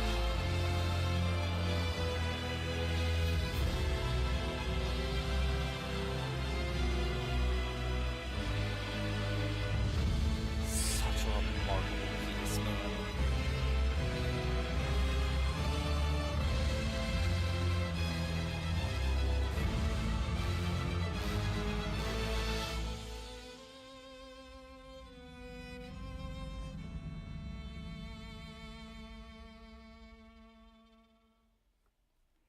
All right. Next up, Divine Beast, Dancing Lion. Number 5, Divine Beast, Dancing Lion. Well, this sure is a switch up, isn't it? This theme opens with fanfare akin to that of a street performance, perfectly capturing the feeling of the boss in front of you. It honestly feels like you're just taking part in a gladiator-style, quote-unquote, fight that's really just for show. Not the case, as this lion means business, and the music makes clear you aren't just here to entertain. You're in a climactic fight to the death. Doesn't mean we can't enjoy it though, right? I don't feel like I can put into words the feeling this song evokes. It's so entirely unique to anything else in this game. You've heard me use descriptors like haunting, epic, desperate, and commanding.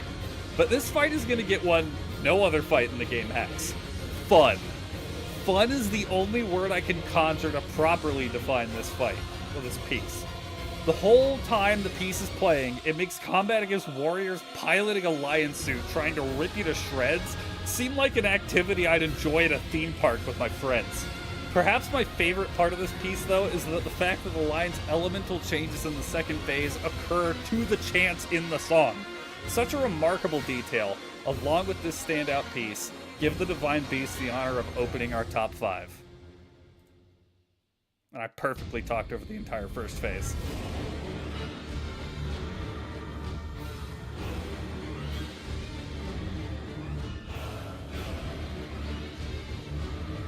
That's something I love about this fight too, is you're fighting, I believe it starts off with the wind. And this whole time you're fighting the wind, and right here, as that extra part of the chorus jumps in, he switches to lightning in tune with the music. In turn, I should say.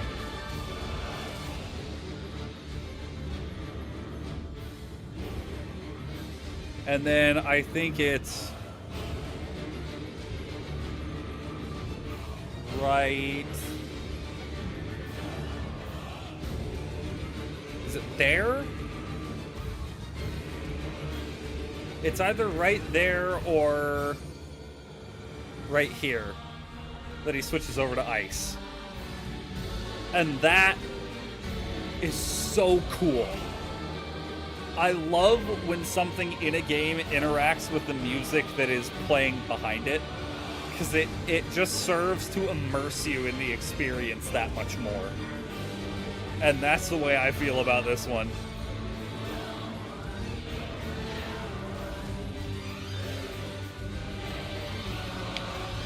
Oops. Crap, my luck.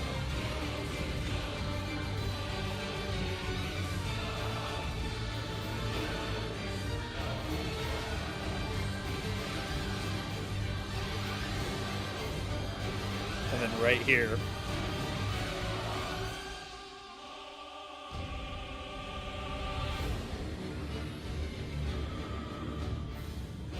one last little measure.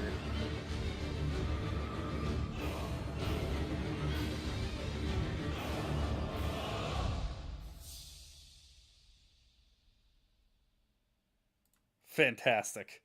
Love that fight. Love that piece. All right. Next up, Moog, Lord of Blood.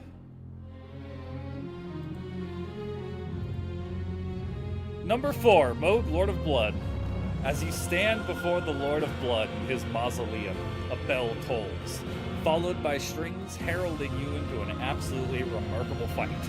The choir wails alongside the fervor of the orchestra as the trident of Moog threatens to skewer you. And this piece effectively uses something I said was rare when reviewing an earlier piece, the organ.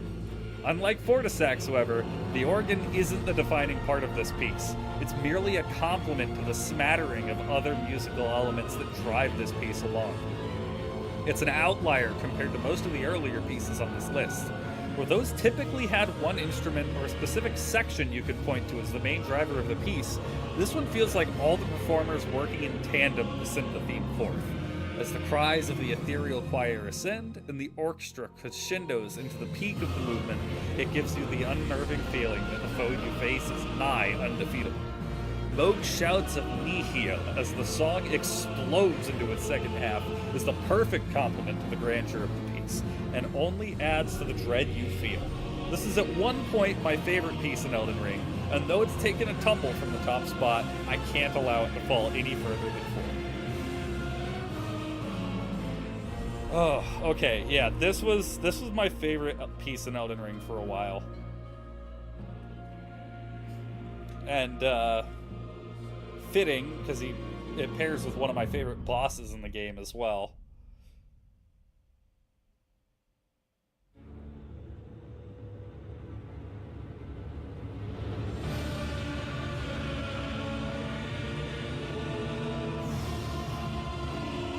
It's just, this one's just, I'm getting to the point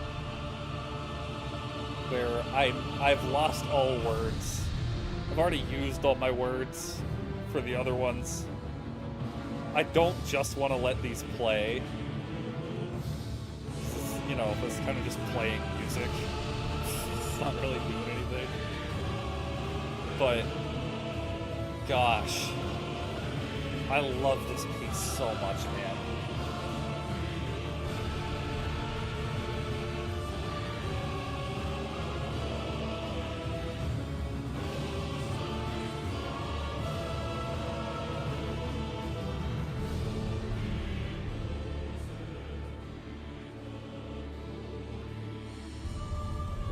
Crescendo there. Love this part too.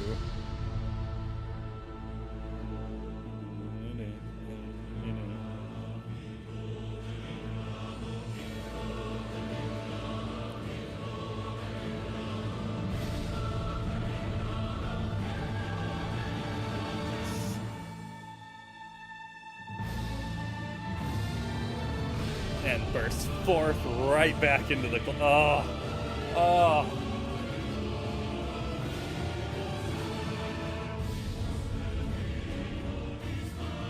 Phenomenal.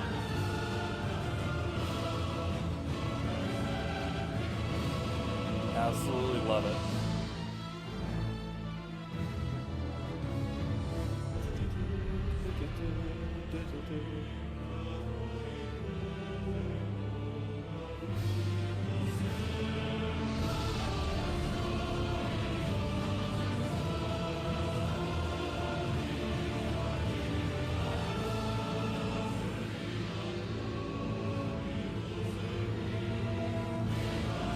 Alright.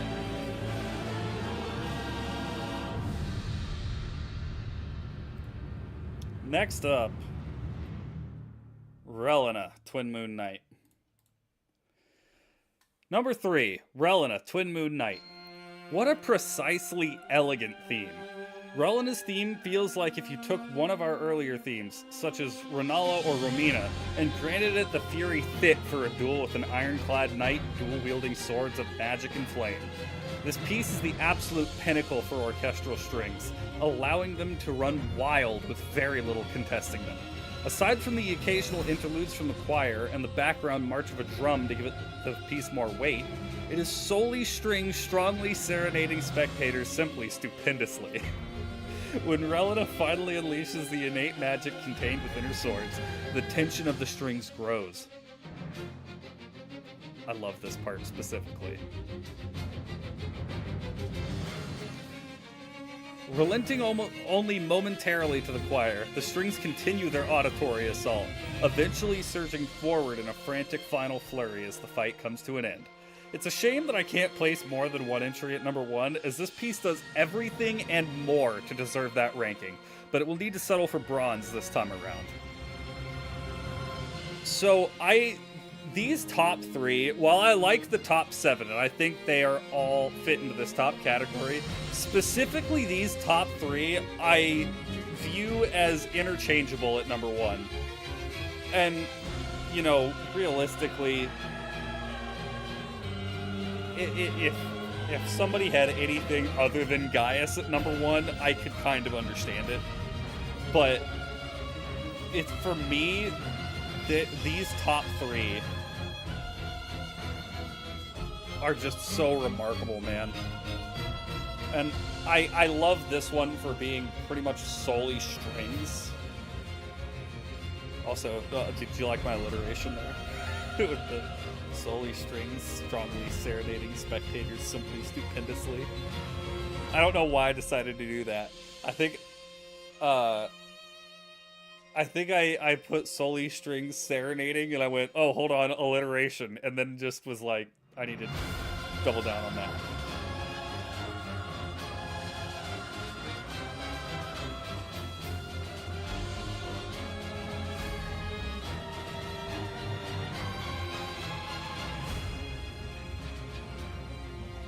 But yeah, I like how, obviously there are elements of other instruments. There's the drum in the background, and there's horns occasionally popping in here and there, and the choir that's present in nearly every Elden Ring piece. But I like that the strings really do just carry the piece. And I think this is the piece that lets strings shine the most. And I might be showing my bias there, being a former orchestra kid, but, you know, I don't care. This one goes hard. I love this.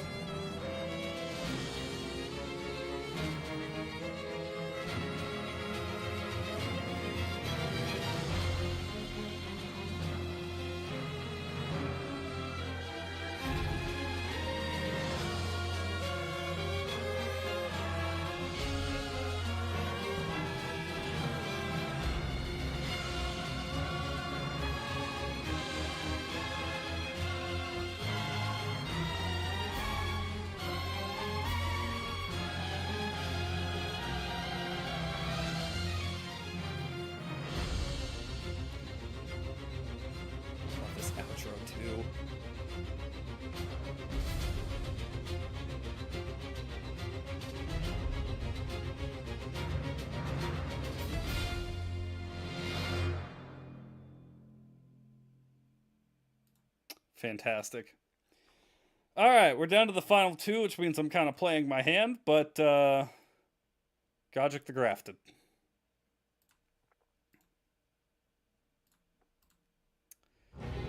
Number 2, Godric the Grafted. Well, well, well. Never thought you'd see Godric this high in a boss ranking, did you? Well, luckily for him, this is neither a quality nor difficulty ranking, as we would have covered him long ago. But the music is one area he outshines nearly all of his peers.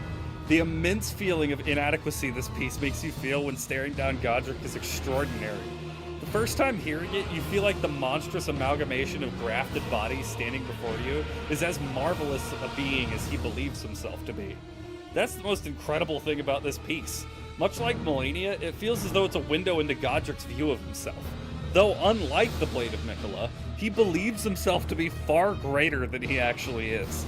This theme is a boisterous declaration of how tremendous his self-image is, and as he rends his arm from his body and adopts the head of a dragon in its stead, the choir thunders in awe of the spectacle before them.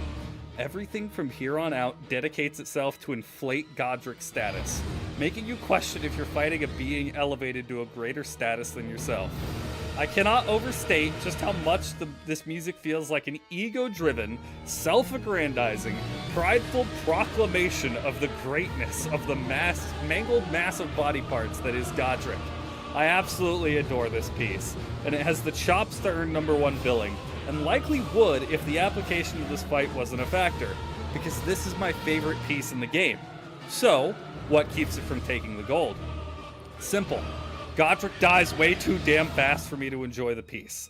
Seriously, this guy folds like a lawn chair, regardless of what you approach him with. Most playthroughs, he doesn't even last a minute, majorly cutting down on the actual in-game enjoyment of this illustrious composition. I know that may seem nitpicky, but in a race this close, it's just enough to prevent Godric from taking the crown. So like I said, this is probably my favorite piece in the game. Especially, I need to back this up so I can be silent during this, but this second phase intro is remarkable.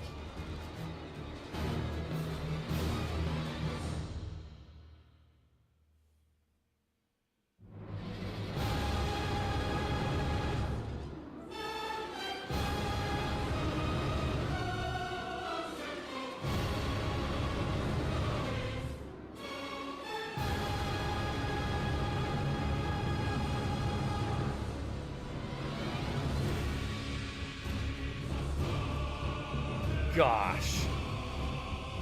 I love that so much. And it truly does, like I was saying with Melania's theme, you get the feeling that Godric, that this is a piece that Godric had commissioned to display his greatness to everyone. And I think that's what I love so much about it.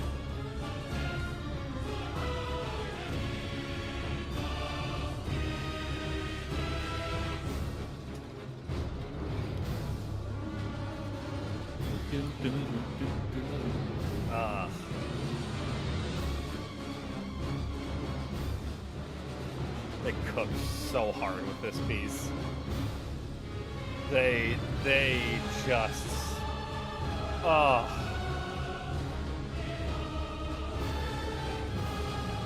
May as go. Well, go ahead and put that there.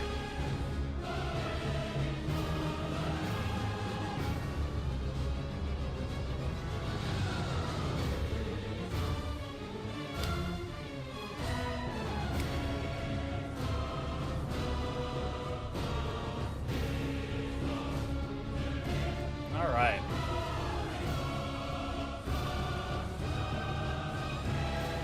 I'll let Godric's play out just because it's great. I don't know if I'll let Midran's play out. Oh, spoiler alert, Midran's the #1, you know. So I put him in the tier list and everything. He's the only one left, so...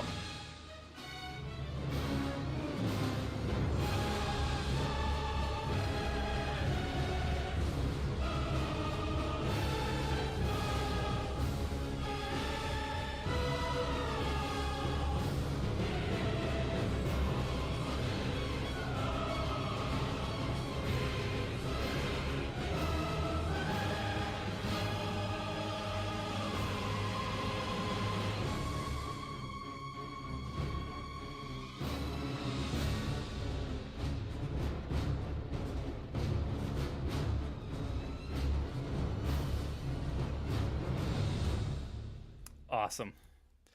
All right.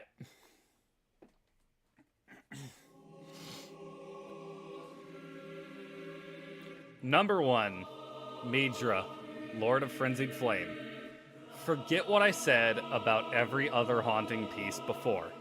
from Estelle and Meteor to Fortisax and Rykard, any of the other unsettling pieces from before pale in comparison to the bone-chilling symphony that Midra delivers. The soul-stirring choir informs you of the mistake you made right out of the gate, before you're introduced to a melody that you would expect to hear in a theatrical horror movie. The madness of the Lord of Frenzied Flame is on full display throughout every measure of this piece, and this disconcerting feeling of your inevitable doom is exasperated in every stroke of a bow, every wail, every blast of a horn, every drum parading you towards insanity. All 6 minutes and 14 seconds of this piece draws you in, completely immersing you in the vexing feeling it carries.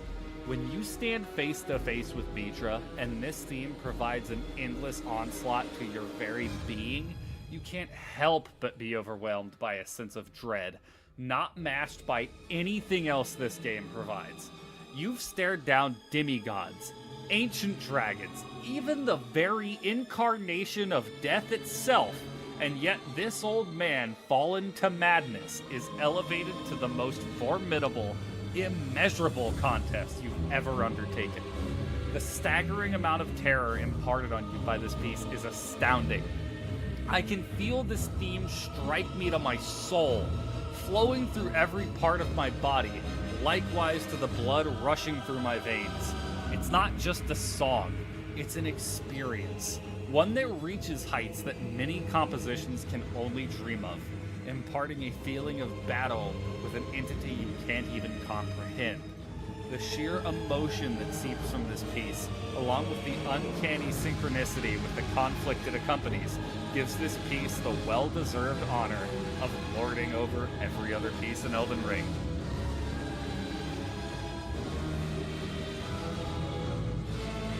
Now, that's where I'm back and forth. I did write that Godric's piece is probably my favorite piece, but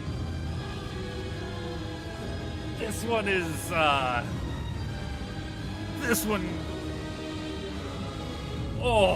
one's so good. I'd put them all on the same level of, like, them all. I'd put Godric's, Relina's, and Midra's all on the same level of, like, anyone could take my number one, depending on the day.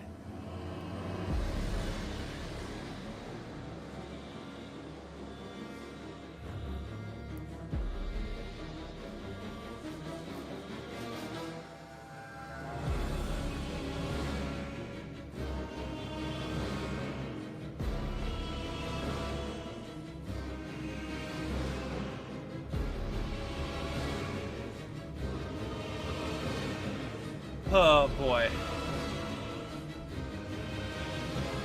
I'll read out part of the outro that I had, just because I feel like it's important to conveying my feelings on Elden Ring as a whole, but I won't read the whole thing. I cannot emphasize how highly I regard this collection of songs. It easily makes my top 5 favorite OSTs in video games, and top to bottom, there isn't a song to disparage. I can honestly accept any song in the top 23 being someone's favorite piece, and there wouldn't need to be much explanation as to why. Few soundtracks can reach that height, and Elden Ring deserves its flowers for delivering in every way possible. Cool. Alright, well, I wish I could have made a video out of that. I'll probably cut this stream up into a video at some point. So, you know, you don't have to watch 2 hours of me just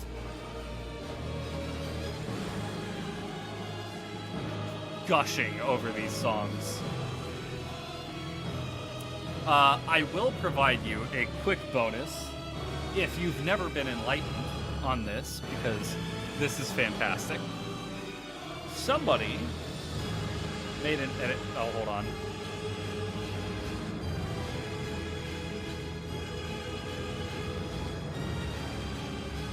Sorry, I just love this section.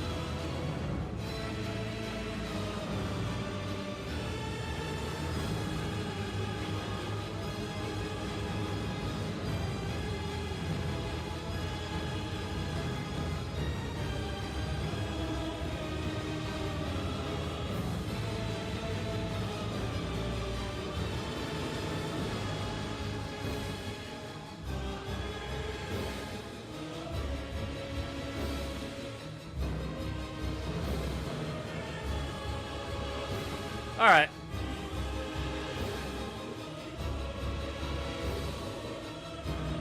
But yes, somebody made an edit of Bale's theme with Egon's voice lines over it.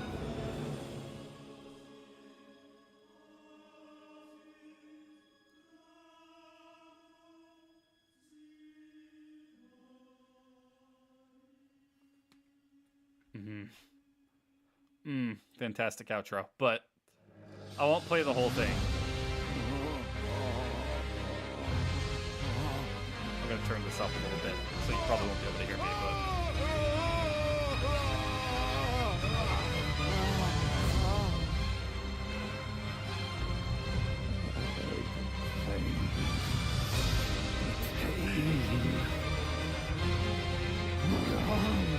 My legs! Each lies a bloody ruin!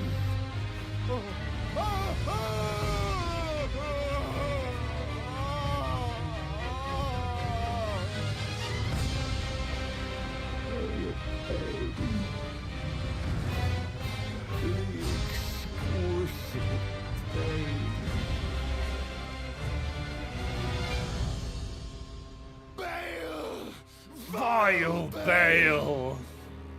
Oh, terror incarnate! There is life in me yet! I will soon feast upon your heart! Mark my words! You too shall know fear!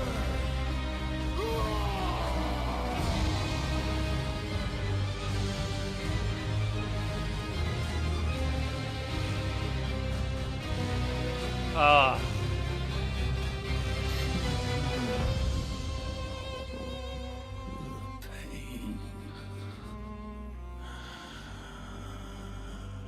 The exquisite pain.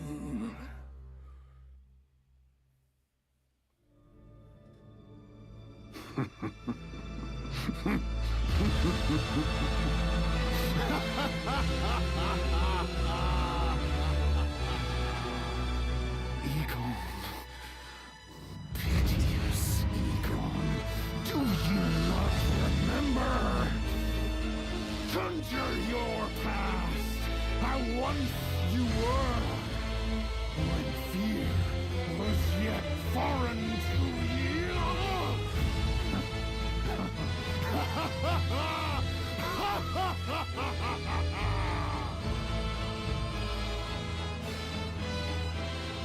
Pop that up. This is the...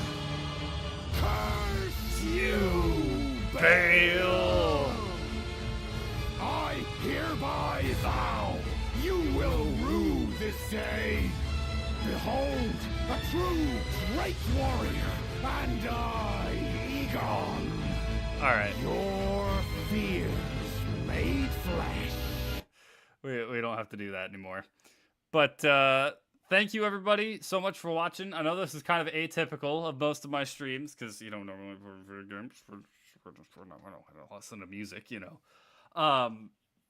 But I wanted to do this because I had all this. I didn't want to just let it go to waste, and I probably wasn't going to make a video over it. So if you didn't watch the stream, that's fine. We'll cut this up into a video. Anybody who is interested can watch it that way. But we'll be back to regular streams next week. We still got more Far Cry 3. We still got more Convergence. We got more other things.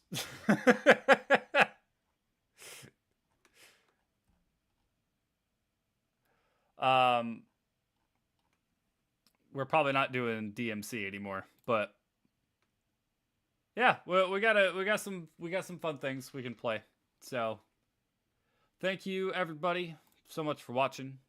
Hope y'all enjoyed. Hope y'all have a great weekend. I may or may not stream this weekend. We'll see, but we'll go ahead and say not, but you know, there is a chance. So everybody have a great weekend. If I don't stream, I'll catch you on Monday.